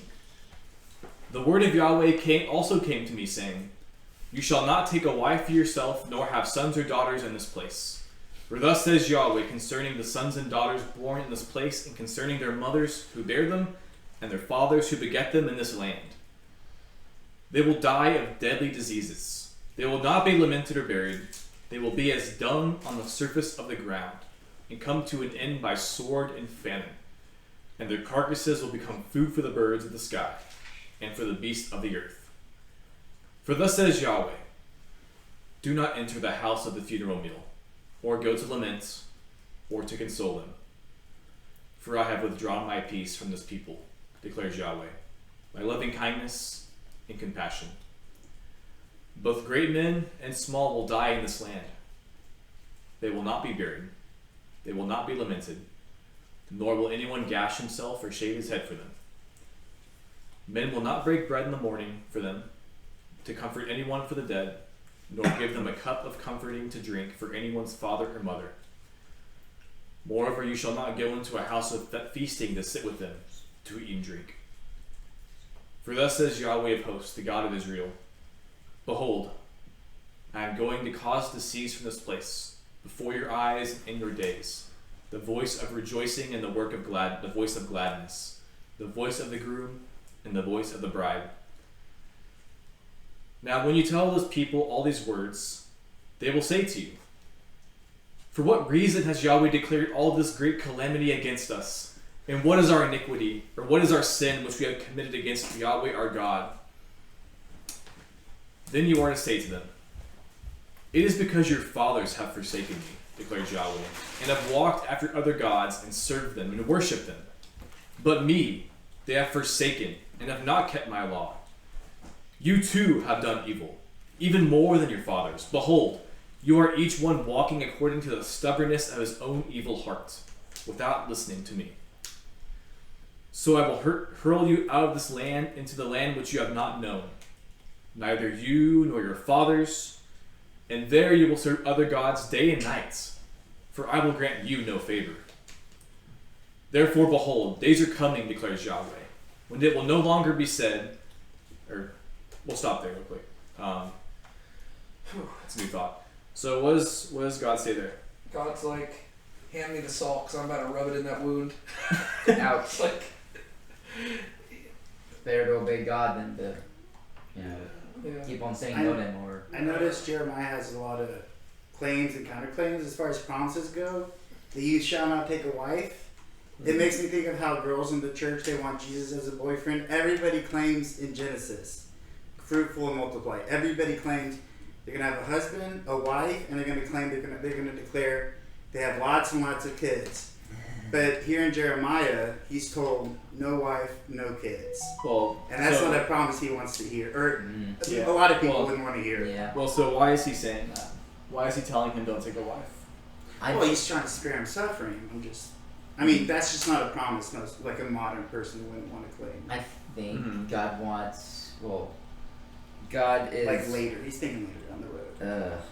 I'm thinking too much about this now, but Yeah, it's not like anything. It's not a trick question. I mean, he says exactly why. there's For punishment. thus says Yahweh concerning the sons and daughters.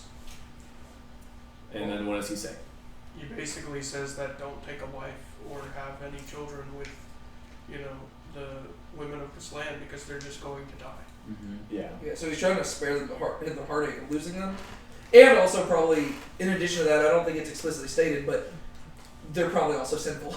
Yeah. But yeah, like, to me, it again, like, the context wherein this shows up is interesting. Because he was just asking God for, like, deliverance from suffering. And then God, like, denies him something, which, it actually goes to George's point, something that most people would just view as inherently just part of being human. I mean, like, Well, there's a conflict. Paul has a gift of singleness, but not everybody views singleness as a gift. yeah. Mm-hmm. Yeah. Well, If and Jeremiah is told to be single, why doesn't he say hallelujah? Thank goodness. well, and I don't want to get into the whole, like, debate about that. To me, it's more just like the idea of, like, from a Jewish perspective, I mean, that's just what you do, right? And God is, like, God doesn't even address, oh, well, you've got the gift of, like, that's not even his concern. He's just saying, don't do it. Which, to me, is interesting, because it specifically just highlights the context that Jeremiah is in and what is being asked of him, and what you must be willing to give up if you're willing to follow God, right? Like, this is something that, like, this is it's kind of a tangent a little bit, but I'll try to go through it quickly. Just because it's a good example of it. Some people, like, whenever we address the issue of like homosexuality, right? People will say, oh, well, why can't I just love who I love? And like, why can't I just, follow, my feelings? Like, who is God to say that? And my response would be, ultimately, whatever the Bible says, I must do. Regardless of whether I understand it, regardless of whether I agree with it. In that case, I do understand it and agree with it. But I'm saying it's not our job to understand it or explain it. It is our job to submit. And so an example would be, if I opened up the Bible and it said David Tate is not allowed to marry, what if I want to marry? Right? It doesn't matter. Right? If God says it, I have to follow it. Right? And the reason I bring that up is because with Jeremiah, it was quite literally that. Yeah. And so to me, it's a little bit of a different discussion than what you see with like Paul and them. Because Paul is more just talking about like giftings that God has given. Whereas here, it is the callings that God has placed upon us. And he is specific, like the only reason God would be saying this to him is if Jeremiah already had the desire, like God is having to command him, no, you're not getting married. Which, that's why it's so interesting to me, because in the previous chapter, Jeremiah is asking, like, is my stuff going to end? Like, is there any consolation? And you can almost imagine, like, you're probably taking the text beyond what it's trying to say. But you can imagine that Jeremiah is thinking, oh, well, you know what? If everybody hates me, maybe if I can just like have a wife, then I can have somebody on my side. Yeah, to comfort. Yeah. To comfort me, yeah. To have a wife is a comfort, right? I mean, like with Brienne, like as I was going through stuff with like my previous job and stuff like that, man, it was so great to be able to come home and just talk with her about it, and like at least somebody like with me, Like a helper, yeah. Yeah, exactly, helper, right? That's what a wife is described as, and like that's what spouses are to one another. They're there for each other. And immediately after that, right, God said, I'm going to give you the privilege of serving me. Don't take a wife. And it's like, he immediately follows that up. That's why I was saying it's like rubbing salt in the wound. It's like he's saying, not only will I not spare you suffering, because I love you so much, and because you are a minister before me, I'm going to cause you to suffer more. And I'm going to withhold from you this thing that you might want. But he explains it by explaining that I'm actually thinking of you long term, and I'm trying to spare you the suffering that comes whenever that woman dies. Which is interesting because it's like God, he gives the explanation, right? It's like, okay, Right, I know you want this, but I'm going to withhold it from you, and actually it's because I'm trying to keep you from suffering. Right, long if term. famine and death has come, you don't want to see what happened to your wife. Yeah. Kids. I mean, And so it's just interesting because like it just gives us a glimpse of the idea like if you just leave the command as it is, you're gonna be like, God, what the heck? That's so mean. But then he gives an explanation, and he doesn't have to give an explanation. But once he gives it, it makes sense. To where it's like, oh, you're like, oh, God's thinking long term. He understands things better than we do. And if we could apply that same logic to everything, it would lead us to obey him better. And I just think that's important to remember. Yeah, that's true. Yeah. So what else? What else does he say about like? Or what else does he say? He brings up the voice of the bridegroom thing again. Yeah. Where's it at? Verse 9. For thus says Yahweh, the God of Israel, behold, I am going to cause to cease from this place before your eyes and in your days the voice of rejoicing and the voice of gladness, the voice of the groom and the voice of the bride. He had said this phrase before, right? He had said, I'm going to remove these things. But in the context of this chapter, it hits so much more personally to Jeremiah, right? Because remember, Jeremiah was already grieving about it whenever it happened. I don't remember the last chapter he said it, but it was earlier on in the book. And he was like, God, you're going to, because God's saying, I'm going to remove all the joy from the land because I'm going to destroy it. Yeah. And before, it was just a general, metaphor. Oh, yeah, I'm going to make feasting stop in the land. But now God drops that immediately after commanding Jeremiah to not get married. To where it's not simply the Babylonians who are causing the joy of the bride and groom to stop. It's God himself. He's saying, don't have a wedding. And it's like to where all of a sudden, the thing that already hurt Jeremiah before, it now hurts him on a personal level. To where I think that's intriguing to me. It might be a little bit different from what you were trying to get at. So I have a question and comment back at verse 6. So I think shaving your head is like a sign of mourning in like a Jewish context. Yeah. But when it says anyone gashing themselves, I think that means like self-harm and the people cutting themselves. And I'm asking, didn't we cover this in the Old Testament somewhere where they cut themselves as a sign to a false god to I don't know if it's Molech or Baal, but to bless them, and then they never get to bless it. It's a false god, it's wood and stone. There is that. I think in this case, I don't remember a lot of pagan cultures, they would cut themselves on behalf of the dead. Yeah. They would do what? Like they would Cut cut themselves? themselves on behalf of the dead. Like it was a mourning thing as Yeah. well. But isn't that somewhere in the I don't remember where it is in the Old Testament where they were doing that. They did that for Baal whenever, like during the whole thing with Elijah. Oh yeah, that's right. They But- would. Yeah. But in this context, I think it's more probably talking about like for the dead. Yeah. Stuff like that. You should not cut cut yourselves for the dead. Yeah, no, it wasn't that I was going for something different. I was just, I guess, saying more generally speaking. He said he's taking away his hesed and compassion, which is scary as heck. Because like under Moses, he says those are some of his defining attributes, and if he says he's taking those away, you're like, but wait, Wow. but that's like those are the only reasons that you're kind to us. It's like exactly. And also, Jerusalem doesn't it just mean city of peace? Oh yes, yeah, yeah. Jerusalem, yeah. Which there's no peace in that.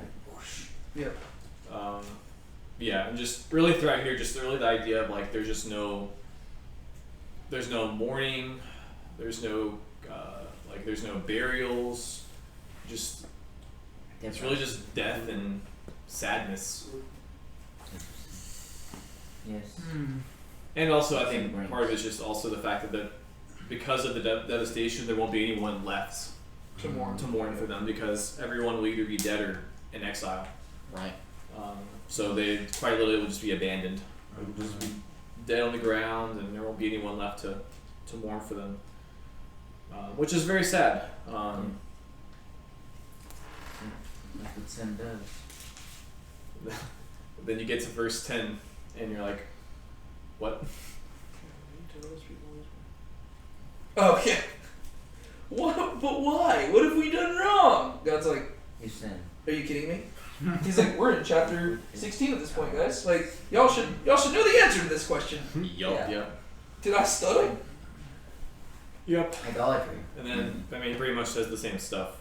They have not been listening to him, that their fathers haven't, but they've been doing even worse. Okay, but even on that same note, I do want to clarify, we're guilty of the same thing.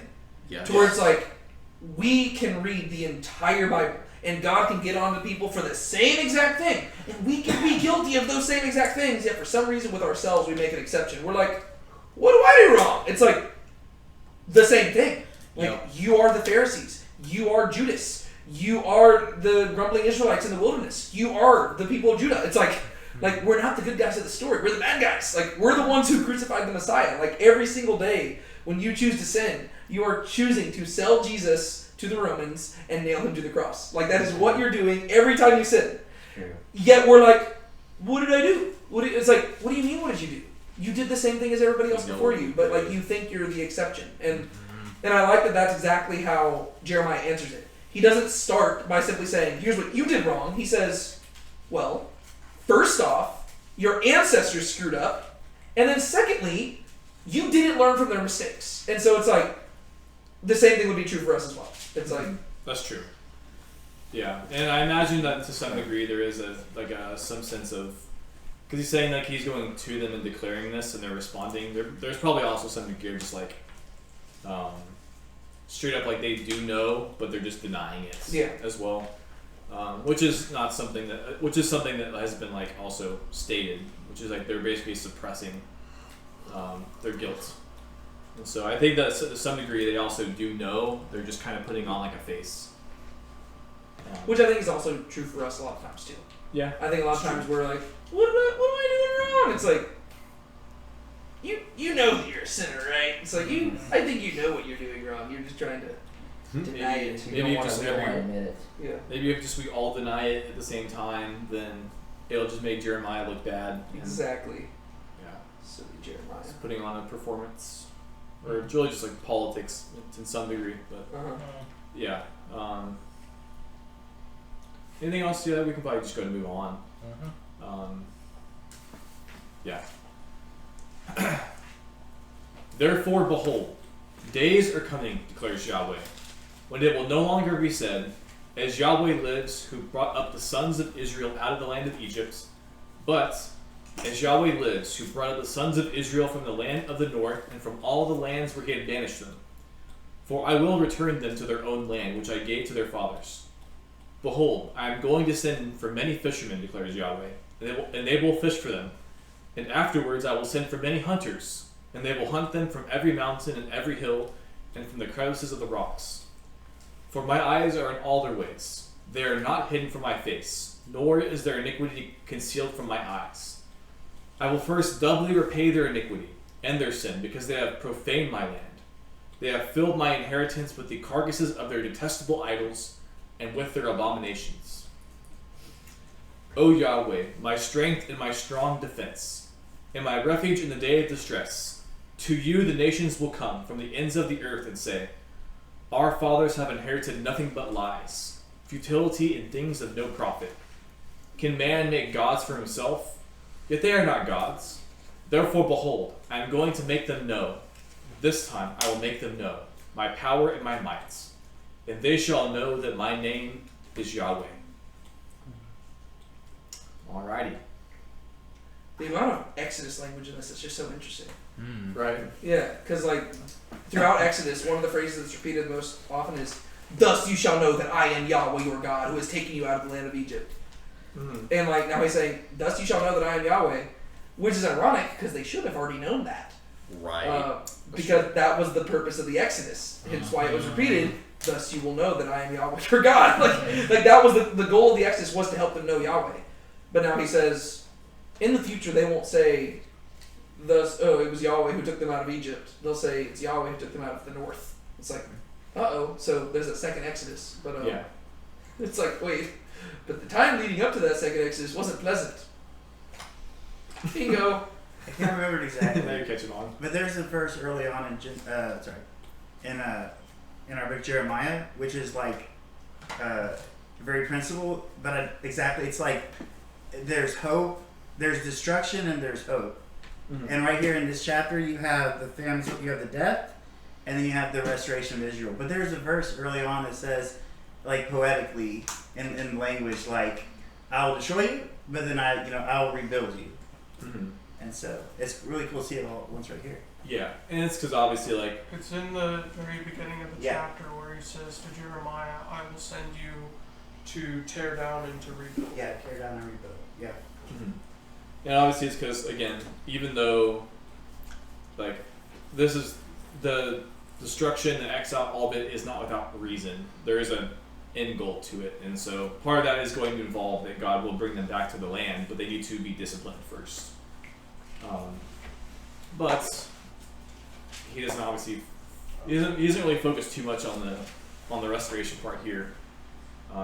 He says that he will, but we have to get there first. What else does he say here as far as like imagery?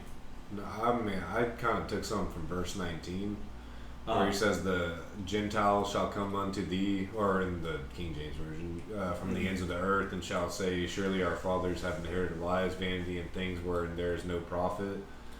I don't know. It just kind of, to me, I mean, it's probably not. It's probably hard. It's probably talking about more of the restoration part, but to me, it also talks about us in a way, and like, I don't know, just how we are, from different, I don't know. Yeah, so what's up with that part? It's kind of like future speak to me a little bit. Future speak.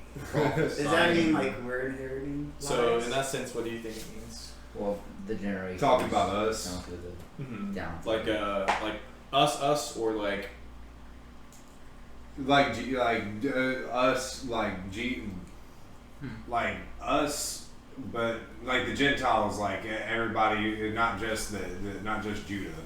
yeah, like in the days of Jesus. Yeah, the Yeah. days of Jesus, Whenever the Gentiles are- and all the way up until now. Mm. Yeah. I'm sure you can word it a lot better than that. No, you're good. Yeah. No, I think that you're probably heading in a direction.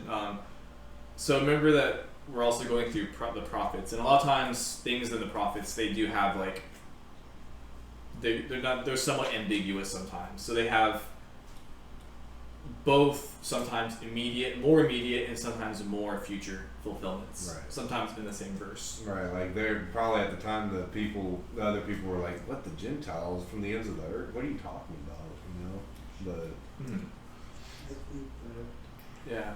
What else do y'all think? I think About- the fisherman thing in verse 16 is very prophetic and cryptic. Yeah. So what do you think that's? Make them fishers of men. I was thinking the fishers of men too. Honestly, So the same language I think was used in either Isaiah or was it in Kings? The idea of like whenever he was bringing probably Assyria, the idea like that there would be like fishermen that were like I would think take it was them. in both. It was in both. Yeah. Yeah. It seems here that the fishermen and hunters are referring to Babylon still.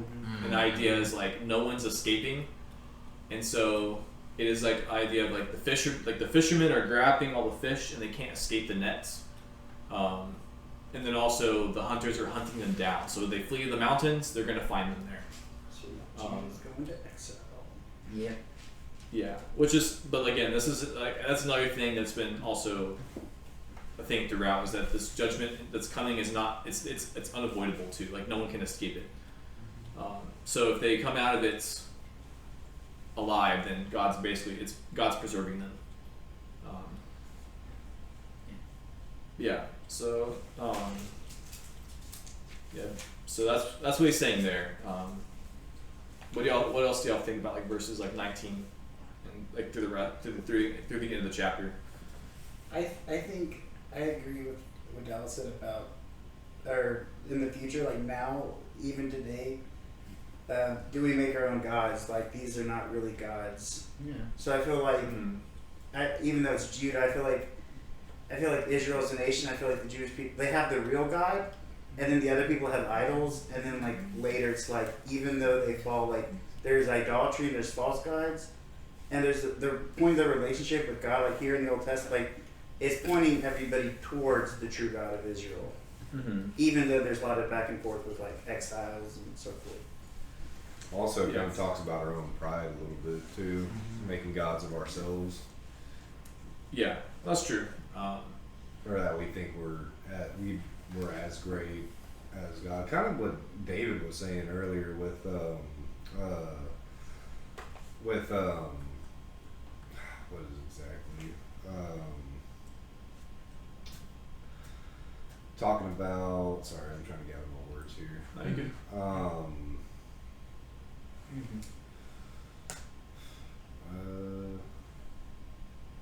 Kind of like how we don't. What is it? It's like our sin is. Yeah, I'm really lost here. Actually, I had it, but then I lost it. Yeah. No problem, but it happens. Yeah, it happens. Yes. It definitely happens. Yeah. Yeah, I'd say that's It's so easy to do that. just like in Isaiah and other prophets, there is this idea that in the future, all the nations will come to God, come to Yahweh, and worship Him as the one true God. There is, I like David said, there is a lot of Exodus language even here too, because the idea, like part of what the Exodus was that God was basically having victory over the gods of Egypt. Yeah. He smote the Egyptian gods. And so the same thing is here. Like he says, can a man make gods for himself, yet they are not gods? I'm going to make them know my power and my might. And that's kind of what the Exodus was. It was God displaying His power and His might, that He is above all the other gods. But in this context, it's not the same exactly. Because now, instead of Him showing Israel that He is God, the one true God, by smiting, the Egyptian gods, it's almost like the reverse. At least the way I'm reading it. It sounds like He is talking to them as in the nations. He's going to show the nations that He is God. He's going to show the nations that He's God. Wait, why would He be showing Himself to the nations, though? Is there anywhere that we might read about Him giving Himself to the nations in response to the... 32. Oh, that's interesting. Oh. Huh, Acts we chapter should, 8 is what I was maybe thinking. we should study that chapter sometime. Right. Hmm. Honestly, that we probably should at some point. Yeah. But yeah, I just thought that was interesting. It is also like a reverse Exodus of sorts. Instead of smiting Egypt to show Israel His power, He's like smiting Israel to show the nations His power. Which also should be a humbling part of Israel, because, like, they think that they're so important. Like the reason they think that they can't be abandoned by God is because they think that they're so important. It's like, oh, God would never do that. He gave us the temple, and it's like you realize that the only reason you exist is because I want to bring the nations back to myself, right? And so like if you don't want me, I will just go to the nations. Like that. I don't need you. Like you are not actually the you're not the special part here. You're special because I made you special. And if you refuse to be special, then I'll just skip you altogether. I was giving you the privilege of being part of my plan. Like, it doesn't have to be that way. It's like he's putting them in their place, being like, you're not him, right? Like you're not as hot as you think you are. Right. So I picked you first, but I guess in this case you'll be the last. yeah. No, last be first. First be last. Yeah. Anything else to talk about there? I mean, obviously, like I said, we can always talk more, but I want to try to get the pace going a bit. It is 8:56, by the way. 8:56. Yeah. Think we have time for 17? It's a longer chapter, so Oh, it's a longer chapter. yeah. Well, we can keep going, and if people have to head out, they can head out. Like if they need, like that's Yeah. That's not. I don't know. I mean, it's up to you. I kind of like it when we're all here to end it, though. Yeah, I mean, I'm fine with it since we're Let's do it. wanting to cover more. Like, I'm fine with us go since we started a little bit late. I'm fine with us Yeah. trying as long as we just try to go through it quick. Yeah. I mean, if y'all want, I can just read through bigger sections at a time. Yeah, that's fine with me. And then of course, if people have to leave, they can. But Yeah, we'll do that. Alrighty. Because I did want to at least get through 17, if not 18. yeah, All right. The let's sin of do Judah. both. No, I'm kidding. Right. The sin of Judah is written down with an iron stylus. With a diamond point, it is engraved upon the tablet of their hearts and on the horns of their altars. As they remember their children, so they remember their altars and their asherim by green trees on the high hills. O mountain of mine in the countryside, I will give over your wealth and all your treasures for plunder, your high places for sin, throughout your borders. And you will, even of yourself, let go of your inheritance that I gave you. And I will make you serve your enemies in the land which you do not know. For you have kindled a fire in my anger, which will burn forever. Thus says Yahweh, cursed is the man who trusts in mankind, and makes flesh his strength, and whose heart turns away from Yahweh. And he will be like a juniper in the desert, and will not see when prosperity comes, but will dwell in stony waste in the wilderness, a land of salt, which is not inhabited. Blessed is the man who trusts in Yahweh, and whose trust is Yahweh. And he will be like a tree planted by the water, that sends forth its roots by a stream, and will not fear when the heat comes, but its leaves will be green. And it will not be anxious in a year of drought, nor refrain from yielding fruit. The heart is more deceitful than all else, and is desperately sick. Who can know it? I, Yahweh, search the heart. I test the inmost being, even to give each man according to his ways, according to the fruit of his deeds. As the partridge that hatches eggs which it has not laid, so is he who makes a fortune, but unjustly. In the midst of his days they will forsake him, and in the end he will be a wicked fool. A glorious throne on high from the beginning is the place of our sanctuary. O Yahweh, the hope of Israel, all who forsake you will be put to shame. Those who turn away on earth will be written down, because they have forsaken the fountain of living water, even Yahweh. Heal me, O Yahweh, and I will be healed. Save me, and I will be saved, for you are my praise. Behold, they keep saying to me, where is the word of Yahweh? Let it come now. But as for me, I have not hurried away from being a shepherd after you, nor have I longed for the sickening day. You yourself know that the utterance of my lips was in your presence. Do not be a terror to me. You are my refuge in the day of calamity. Let those who pursue me be put to shame.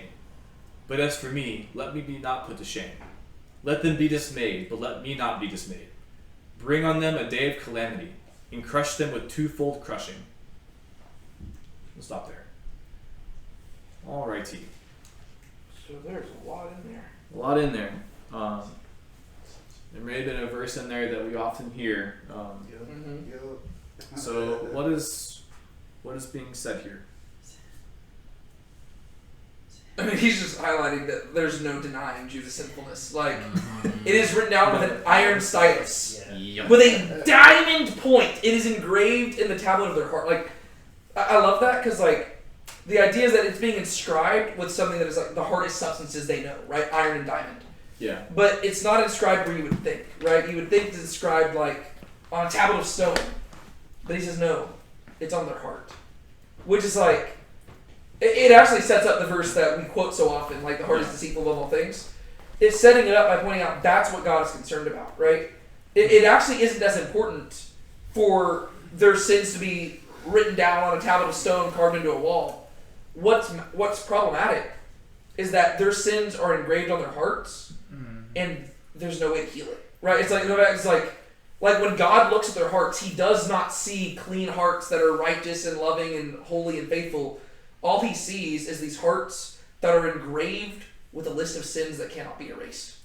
Yeah. And it's like, oof. I have this book called Whatever Happened to Sin, Mm-hmm. and ever since the 50s and 60s, it argues the case that literally the concept of sin itself has been watered down. And I would bet money with like those Google Analytics, like you could count the word like in books and articles and journals since like the 60s and 70s, like the occurrences of the word sin. I bet you anything, people just don't say it because the argument is like it's like sort of like how we have a moral therapeutic deism, is that sin is justified as psychology, like, oh, it's this, it's that, it's the other thing, and we explain away sin and nobody calls it wrong. Like the wrongness and rightness of sin is no longer as accepted across cultures, like the one we dwell in currently. So I think it goes back to like the whole point that Jeremiah was making in the earlier chapter, where the woman asks, "Oh, well, why are we being punished? What's our iniquity? What is our sin?" It's basically like you were just ignorant of the severity of your own sin at that point, because it's been recorded in history what has been done. Like, this is something that you should just understand inherently. Yeah.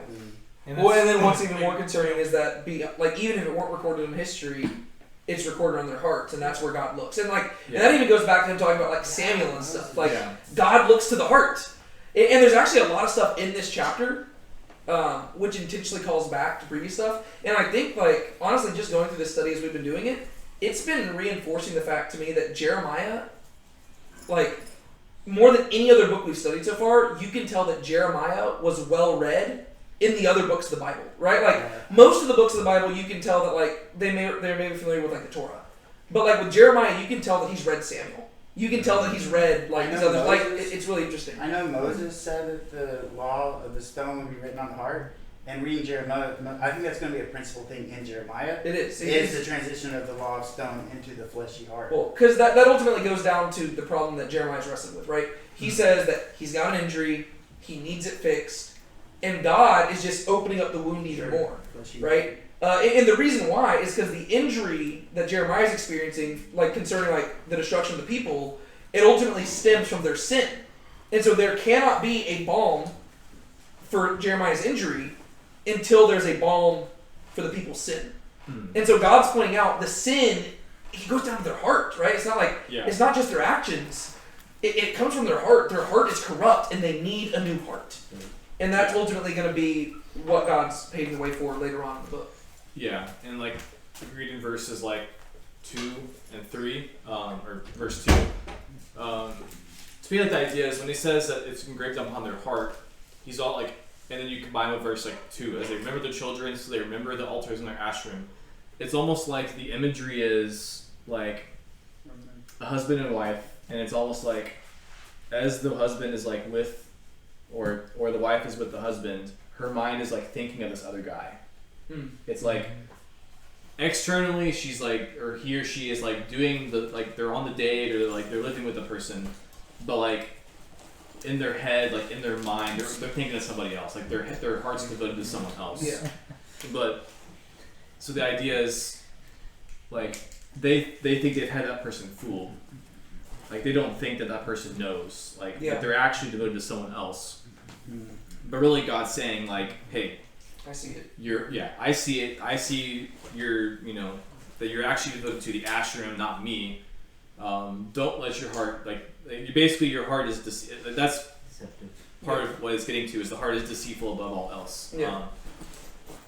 They're, well, kind of I guess a couple of things. One, their heart reveals like their guilt in a sense. Well, because it's almost like as they remember their children, it's the idea like they've had kids but not with him.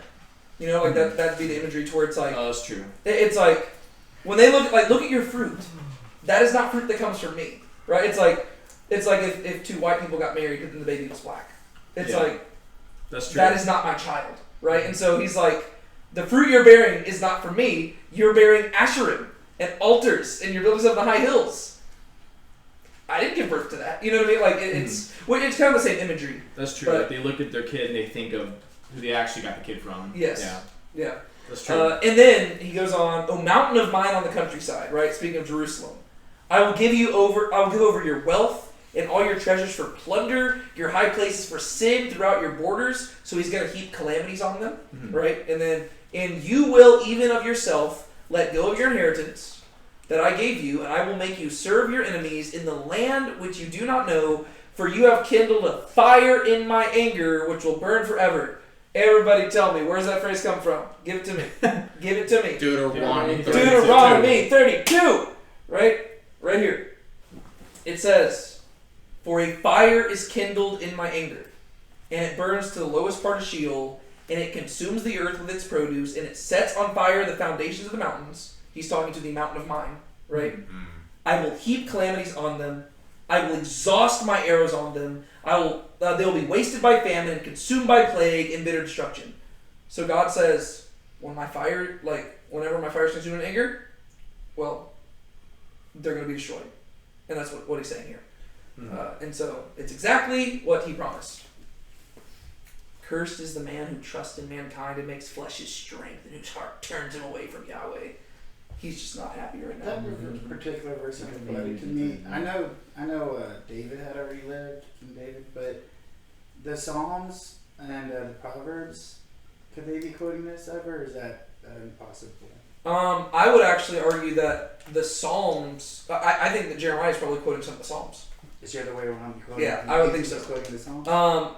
Maybe not in this part, but in a second, I can almost guarantee you, like verse 8. No, because I was hearing it. Without a I was doubt, hearing it. either Psalm 1 is referencing Jeremiah, or Jeremiah is referencing Psalm That's what 1. I was thinking. Like, there's no way around it. Like, Yeah. because it says, so blessed is the man who trusts in Yahweh, and whose trust is in Yahweh. He will be like a tree planted by the water that sends forth its roots by a stream and will not fear when the heat comes. That is almost verbatim what Psalm 1 says. Blessed is the man who does not walk in the counsel of the wicked, nor stand in the way of sinners, nor sit in the seat of scoffers. But his delight is in the Torah of Yahweh. And on his Torah he meditates day and night. He will be like a tree firmly planted by streams of water, which yields its fruit in season, and its leaf does not wither, and whatever it does, he prospers. Right? We don't know who wrote Psalm 1. And it really is an introduction to the entire Psalms. And so it could go either way. It could be that Jeremiah is commenting on Psalm 1, in which case he's condensing it, right? To where Psalm 1 says, blessed are like the righteous, and it lists out like all these things that they don't do with the wicked. Whereas he says, the one who trusts in Yahweh, right? Psalm 1 says, those who meditate on the Torah. He says, trust in Yahweh, right? Like, because they're the same. Or it could be the opposite, where Psalm 1 was written in response to Jeremiah, and it was written as an introduction to the rest of it. And then it goes into like David's Psalms, highlighting him as like the ideal person or something like that. But I don't know. It could go either way, but verses 7 and 8 are definitely... That's why I was saying that you can tell Jeremiah is familiar with things, or whoever wrote Psalm 1 was familiar with Jeremiah. Yeah. But true. we just don't know who wrote Psalm 1. Yeah. Yeah. Anything else you want to comment on in this section right here? Cursed is the man who trusts in mankind and makes flesh his strength. So, especially in this context, that would be like quite literally trusting in like themselves and trusting in other nations. Well, they must have had like military leaders or other countries or nations they know with. Well, it actually sounds very similar to Isaiah's message, right? Don't trust in man, trust in God. So, yeah, whose heart turns away from God. And again, this just goes along with the whole or the whole thing with like the heart and stuff. Like they are like those who would trust in mankind but don't expect that God will. Basically, they trust in mankind to deliver them from what God said He is going to do, so to speak. Yeah. Anything else to comment on here? Okay. Move. The verse 8, like he was on. Dave was just saying the contrast of one thing. I think the Psalm 1 is it's saying like you have water, plenty of water to water the tree versus like in the desert, like a shrub, like you're dry and there's not enough. And those are contrasted. Plenty of water versus you're in the desert, no water. Yeah. I think that's verse 8. Yeah, like the tree planted by the water versus the juniper in the desert. Yeah, but yeah, that's right. Yeah, and there's also like the, like even in verse 6, it just talks about like dwelling in the wilderness and stuff. There is also the idea of like, or the imagery of those who don't trust, like they're not entering the promised land essentially. Like they are stuck in like the wilderness, whereas those who trust in God, they like enter the promised land, and so they're, you know, a tree planted by the water, like in a land flowing with milk and honey, so to speak. Yeah. Anything else you want to comment on this section here? Move on here. Already went through it, but we haven't talked about it. But what about what's being said here? So people love quoting verse 9 out of its context. And this is one of the few verses where you can still get the main point out of context. But in the context, it's even richer whenever it literally began with God saying, like, their sins are like etched on their hearts. But now he says the heart is more deceitful than all else and desperately sick. Who can know it? Well, the answer to that, we already know the answer because God already said that He knows the heart, right? Because he saw, like, He says, you don't even know your heart, but when I look at your heart, your sins are etched in there with diamond tips. It's like, so He knows it really well. Mm-hmm. And then He says, I, Yahweh, search the heart. So he answers it. And I think the thing is, people quote verse 9 out of context all the time as if it were just a rhetorical question, right? Whereas this is one of the few times where it's not rhetorical, right? There's an answer to the question, right? Where it's like, the heart is deceitful of all else and desperately sick, who can know it? We almost answer that like, oh, nobody. Well, no, there is somebody, and that's the scary thing. Like, it's like, the answer to the question is the scary part. Mm-hmm. To where nowadays, you know, usually people will quote this in the context of, don't follow your heart. I agree. But telling people not to follow their heart is not sufficient enough. You've got to give them something to follow. I find it odd because all the quotable verses are always like, you know, hope and blessing and wonderful things, and to tell everybody has a wicked heart just seems a bit out of place. Well, I think the reason why people quote this one so much is because it's just an easy one to like. I don't think people just pick and choose verses that are happy. I think that's by and large what they do, but I think a lot of times they also just pick and choose verses that are easy to take out of context sometimes, and to get their point across. And if it's advantageous to their point, they'll use it. But the point is, it's a good point, right? The idea is that while God sees our heart perfectly, we don't. And we don't even know it. And we are good at deluding ourselves and convincing ourselves that we are not as sinful as we actually are. Yeah. And for that reason, we tell people, go follow your heart. Go do that. Like, because we think that our feelings and our heart is like it's a good litmus test for what is right and wrong. Mm-hmm. And Jeremiah's pointing out that's not the case. And well, I guess it's Yahweh Himself who's saying this. And He says, no, like, you think that you're healthy, but you're not. It's like, you think your heart is good, but you're about to have a heart attack. It's it's just our natural inclination towards self-righteousness. Yeah, to where it's like we naturally think we're healthier than we are. And He's like, you're going around thinking that you're at like the peak of physical condition, but in reality, you've got stage 4 cancer, you just haven't felt the symptoms yet. And He says, I see your heart. You think that it's good. Or have you ever seen like the like after somebody has died, like whenever they've looked at the hearts of like somebody who's like a cancer patient versus like a healthy heart, and it's like the person who's a cancer like who's had cancer or maybe like a smoker or something like that, yeah, right? They don't like, there's nothing that they can tell you where they're just like, oh yes, my heart is like looks like that, right? To them, their heart just beats the same as normal, right? But when you look at it, it's terrible. And God's saying, I see your heart. And to me, that's why I think verse 10 is really important, right? Because it's not simply some thing saying that you can't know your heart. Yes, that is true. You can't know your heart. But there is somebody who does know your heart. Mm-hmm. And he sees your inmost being, right? And that's why it goes on to say, even to give to each man according to his ways, according to the fruit of his deeds. That's scary. That should terrify you. Yeah. Because we don't know our hearts, and we like to think that we're good people who don't deserve bad things.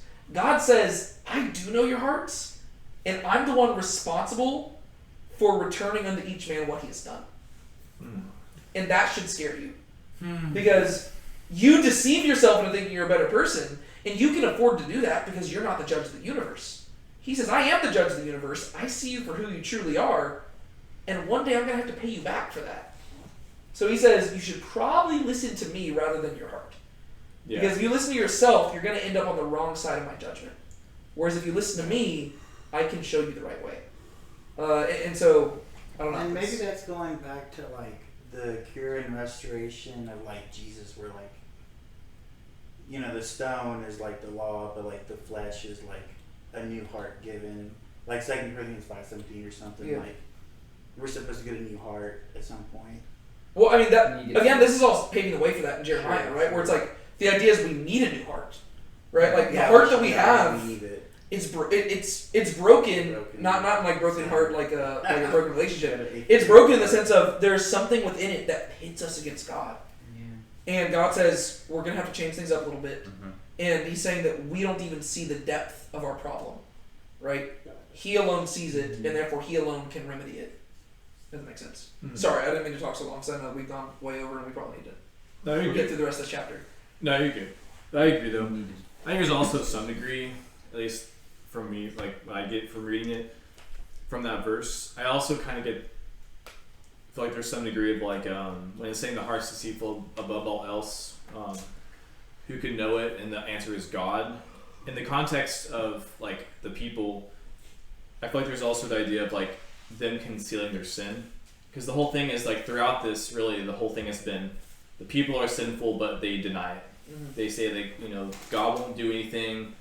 We're not sinning against God, and the whole thing is that their hearts betray them. Like their every thought of their heart is bent on evil, and God sees that. And so the heart's deceitful because their mouth says one thing, but their heart says another, and so it's deceitful in that sense. And so, like that would also have application for us in the sense that, our hearts betray us. Like our desires betray us to God, so we need to not deceive ourselves into thinking that we are, fine, or that we can't conceal our sin from God, and so we can tell people and we can fool people around us, but we can't really fool God. Yeah. Yeah, that's If that that's makes true. sense. I Like I agree said, with who that. can know it? Well, yeah, again, other people can't look into us and see the extent of our sins. We can hide them, but God sees all that stuff. People can't see your thoughts, but God can. Yeah. So I would say that's also there as well. But yeah, so moving on.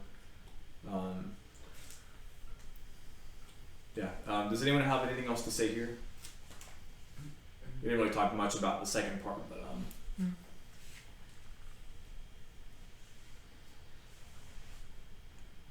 Just says that all who forsake Yahweh will be put to shame. Which ties in to what he's saying, because God's saying, I am the judge of the universe. Like, I will repay to people what they have done. And so Jeremiah believes that. And he says, yeah, everybody who doesn't put their hope in you, they'll be put to shame. You are the hope of Israel. yeah. And the hope of everybody. Right? So, Yeah, and again, forsaking them in their hearts, even if it doesn't look like that on the outside, because they're doing the sacrifices and they're doing the motions. yeah. In their hearts, they have forsaken God. And again, same thing for us. Yeah. You can go to church and still have forsaken God in your heart, and God will see that. Yeah. Yeah. Anything else there? Okay.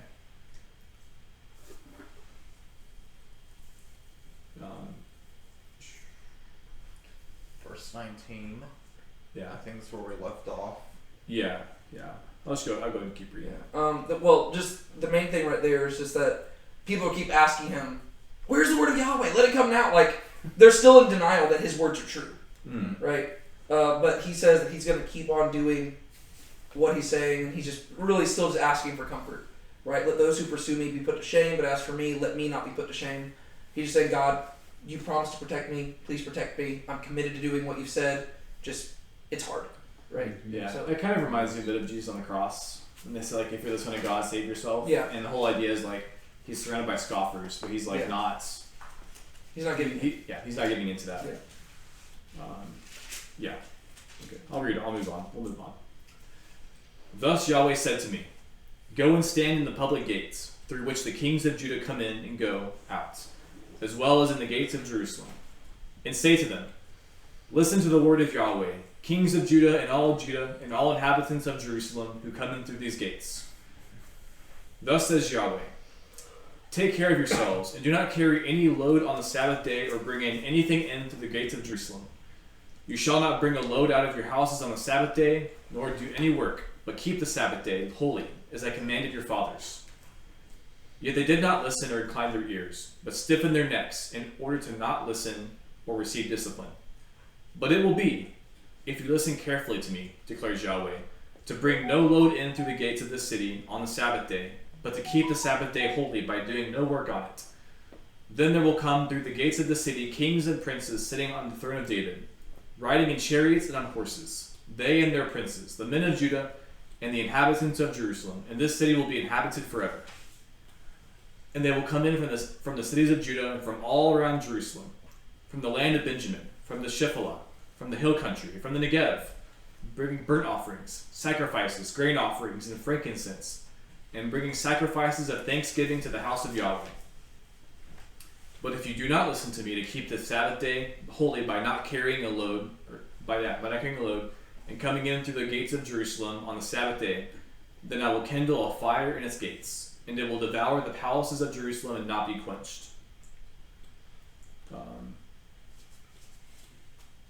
So in like one sentence, basically, what does God say there? Keep the Sabbath, idiots. Yeah, so this is about the holiness of the Sabbath. And out of like total respect and like awesomeness, I want to say I saw on Amazon a book by Charlie Cook on like the Sabbath and like keeping the Sabbath holy and like. Yeah. And I do wonder what it means in a modern context, but I do want to say here on the Bible that like God is so awesome that like people have this false image of God as like a harsh taskmaster, like God is so cruel. Mm-hmm. But in actuality, there's a day reserved that the God of the universe says like you should rest. So there's a commandment of rest for people, and that's just like so awesome and so amazing. It's good, man. I guess I have two things. One, David, I don't remember if it was something that was just we talked about with the Chosen, but it was like the whole thing where there's like a tradition that like if they just kept the Sabbath like for It one. stems from this. It does stem from this. Yes, Okay. yeah. I like that. That's I was wondering about that when I read it. So basically, it's specifically the one part where it says, 24 and 25. yes, yeah. But it will be, if you listen carefully to me, declares Yahweh, to bring no load in through the gates of the city on the Sabbath day, but to keep the Sabbath day holy by doing no work on it, then there will come in through the gates of the city kings and princes sitting on the throne of David, riding in chariots and on horses, they and their princes, the men of Judah and the inhabitants of Jerusalem, and this city will be inhabited forever. So basically what he is saying, let me say what he is saying and then what he's not saying. Mm-hmm. What he is saying is if you keep the Torah, the blessings of the Torah will fall upon you. Right? So he's affirming Deuteronomy 28. Right? If you do what I told you to do, I will do for you what I said I would do in response. Right? So if you keep the Sabbath, you'll be blessed in the land. However, fast forward a few hundred years after Jeremiah says this. Right? They go off into captivity. They come back. They're studying the prophets and they are really desperate. Because like keep in mind, whenever they come back from the land, the prophets make it very clear that their exile from the land has come to an end, but their exile from God has not. Right? So they rebuild the temple, they rebuild the city and all that stuff, but the final three prophets, writing during that time period, they are still saying you have to return to God if you want him to return to you. And so during the hundreds of years in between in the Old and New Testament, the people are studying the Torah and they're studying the scriptures and they're trying to figure out how do we return to God, right? That's actually the big question of the book that we're going to be talking about, like me, Sean, and Nick, over the course of the next few weeks, right? What does it mean to return to God, right? And that is really the large question of the intertestamental time between the Old and New Testaments. And everybody has different opinions, right? The Sadducees, they're the ones who they lean really high into the temple stuff, right? If we can just have the right sacrifices, if we can do the right rituals, we're good to go. The Essenes, their whole thing is withdrawing into the wilderness, and they're like, if we can just live holy lifestyles by ourselves, we're good to go. The Zealots are like, if we can kick out the enemies, we're good to go. So everybody wants to know how to return to God. The Pharisees, they're saying if we can keep the Torah, we'll be good. They read passages like Jeremiah where it says you need to keep the Sabbath day. And they read some of the verses and they get the wrong message from it. And so by the time you get to Jesus' time period, there are teachings from the Pharisees, and they're saying, if we could just keep the Sabbath for one day, Messiah will come. And that's because that is almost what it sounds like Jeremiah is saying, right? He says, if you can keep the Sabbath, kings and princes will come into your door, right? And so from their perspective, they say, okay, if we can keep the Sabbath even once, God will give us Messiah. But that's not actually what it says, right? And they were misunderstanding what God was saying. God was saying, hear me and listen to me, and I will bless you, right? But from their perspective, they were making it a hyper-literal, just a checklist. If we can do this, God will do this, right? But they were changing what God was asking, and they were changing what God was promising, if that makes sense. Yeah, it's almost like he's saying it's a continuation of the Davidic covenant. Yes. There will be a king on the throne. Yeah, because right now he's saying, I'm going to kick the king off the throne. But he says, if you keep the Torah, I'll restore the kingdom to you. Oh, okay, about verse 21 or 22 here, I start seeing that legalism, that extra fence, where it's not just keep the Sabbath, it's like the corn, like they say, don't cut the field. Well, the religious leaders, they're insulated, they're rich, they don't, if they say, you guys don't have to do that, it's like people who work, they have to go with that food, but the religious leaders, they don't have to. Well, that's why they began to develop all these different laws, because they were saying, okay, well, if we have to keep the Sabbath, what does it mean to look like? What does it look like to keep the Sabbath? So that's why they're like, okay, well, here's 39 categories of stuff you cannot do on the Sabbath. Yeah. And that's because, it came from a good desire. They wanted to honor God, but they misunderstood things. And that's why Jesus shows up and he corrects them. And he says, you've heard it said, X, Y, Z, but I say to you, X, Y, so he says, your righteousness has to surpass that of the scribes and Pharisees because they have misunderstood the Torah. I also wonder if they're an academic, we have an intellectual class, they're secluded from regular people. The Pharisees weren't. The Pharisees were the common people. Well, I just mean some of them with rules. And I want to add that even maybe we're tempted as modern churches, those extra rules outside of what the Bible says, we can read the literal word of God, but the extra stuff that it's tempting because it seems like that's what it is, but it seems like we're guilty of it, especially in Baptist. That's what I'm saying. We are guilty. Just talk to a Baptist around Halloween, and that's exactly that's an example. It could be church attendance or the center. There's all these prayers and ritualistic that we think it's the rituals that are saving us. We think it's our prayer, and we should do those things, but we have to be careful that we don't drop the Sabbath. We don't say if you go to attend church, you're saved or something. We're very tempted to fall into the same trap. Yeah, but again, it helps contextualize the Gospels when you get there and you're wondering why the Pharisees are always, because that's one of the biggest things I think you really see throughout the Gospels is they're always getting on to him for breaking the Sabbath. Well, and that's why Jesus gets on to them, because they picked up on there are so many other things the prophets get on to them about so much more. Mm-hmm. But the Sabbath thing is an easy thing to do, right? It's a lot easier to say, you can't do this, or this on the Sabbath. It's a lot harder to just multiply justice and mercy and loving kindness. Mm-hmm. Yeah. And so that's why Jesus gets on to them. He says, you rascals, you are straining gnats and swallowing camels. He's like, you are making a big deal out of the small commands and a small deal out of the big commands, when in reality you should treat all the commands the same. Mm-hmm. And he's like, yes, you should honor the Sabbath, but you should also do justice and walk humbly before God. And he's like, why are you being this way? You're just picking and choosing things because it's convenient for you. Right? You're not being just, you're not being humble, you're not being merciful, but you're keeping the Sabbath according to your own made up rules. He's like, woe to you, hypocrites, freaking whitewashed tombs, have fun in hell. And it's like Jesus is he unleashes on them, but you see why? Because again, Jesus isn't simply a prophet, he is God in the flesh. Yep. It is God's frustration with the people of Judah at this time period is multiplied by several hundred more years by the time you get to Jesus. Another God. He is walking in the flesh in front of them. They're rejecting him, and they're doing the same thing their ancestors did. And he's like, "Oh my gosh! Like, what is it going to take? You're going to have to kill me. That's what you're going to have to do. You're going to have to literally murder me, and I will take care of it by my blood." And it's like, and that's why he just gets so frustrated with them. But The gospel line from Jesus that's supposed to make it simpler is that the Sabbath was made for man, not man for the Sabbath. yeah, And I'm still wrestling with that. Yeah. And so, last thing, just before we move on. that's the end of the chapter, right? I think so. Oh, nice. Yeah. Okay, cool. So, one thing I also wanted to bring up, because we talked about it in Isaiah as well. So, obviously, like, when he says keep the Sabbath, he does mean, like, the literal, like, keeping the Sabbath. But at the same time, we talked about this in Isaiah. What's kind of at the heart of that command of, like, keeping the Sabbath holy? Trusting God. Trusting in God. And as we talked about earlier, he said, like, curses the man who trusts in flesh.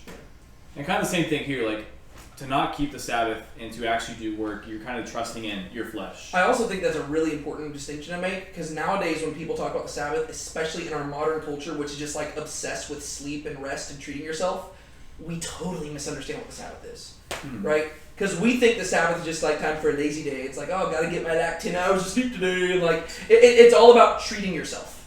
Mm-hmm. And that's not what the Sabbath is. The Sabbath is whenever you willfully choose to set aside things that you naturally would be tempted to strive after, because you are trusting that God will provide for you in the midst of that, right? And so it's not simply a treat yourself spa day.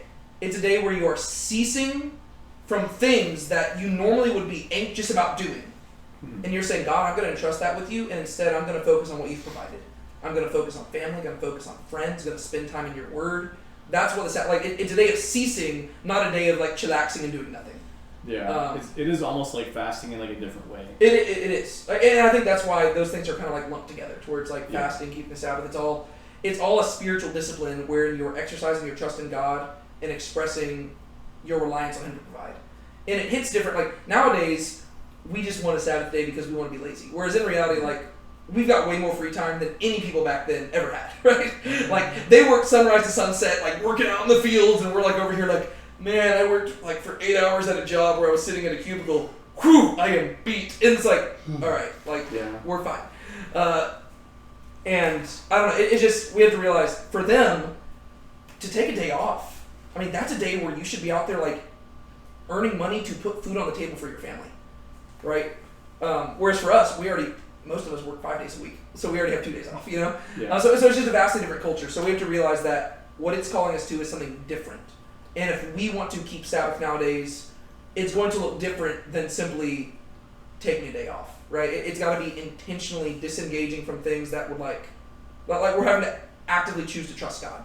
I don't know exactly what that looks like, but it's it's going to look a little bit different. I have an idea about the end here in this section that like in the future there will be worship there, and that it's not just like solely like they broke it and so like it doesn't happen because they didn't keep the Sabbath, but like at 25 verse 25 it sounds like the lineage of David continues, but I'm thinking that there is the lineage of David through Jesus, and that in the future, like, the worship hasn't come yet, and that verse 25, like, that, like, people do sit on the throne of David, that's Jesus, and that it's fulfilled that way. It's not, it's not that it doesn't happen, it's that it just happens different. Yeah. No, the kingdom will be established. Yeah. And I feel like sometimes in Scripture that just kind of like the phrase, like, those who keep the Sabbath is kind of somewhat synonymous, like, with those who trust in God, like, those who wait on God.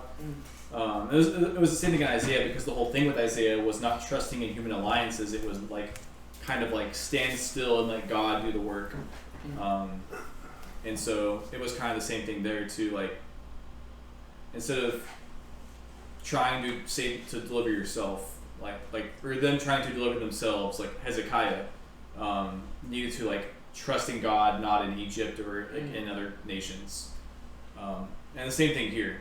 God, even though He is going to still going to send them into exile, it is still the idea that those who keep the Sabbath are those who trust in God alone to save them and to preserve them.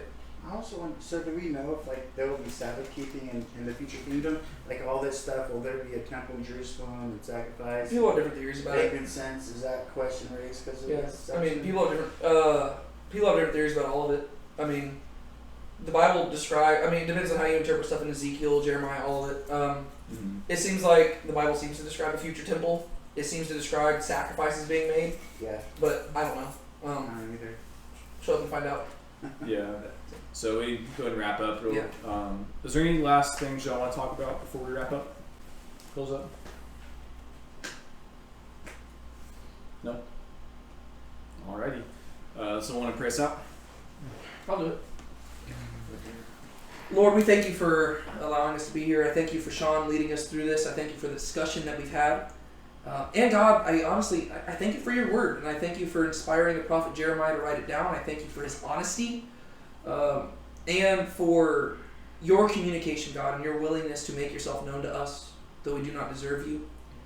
I pray that as we depart from here, God, we will not leave here unchanged, but rather we will be transformed by your word, and we will look at the prophet Jeremiah as an example for us on how to live, not prioritizing our own well-being, but prioritizing your goodness and your glory and your message, and that we'll go out there into a broken world, and that we will share with them the message that you have given to us in your word. Help us walk humbly before you. Help us live righteously. Help us conform ourselves not to the world, but to your image. And may you receive the glory that you deserve through us. And may we be part of the solution that this world so desperately needs. We love you, God. It's in your name we pray. Amen. Amen.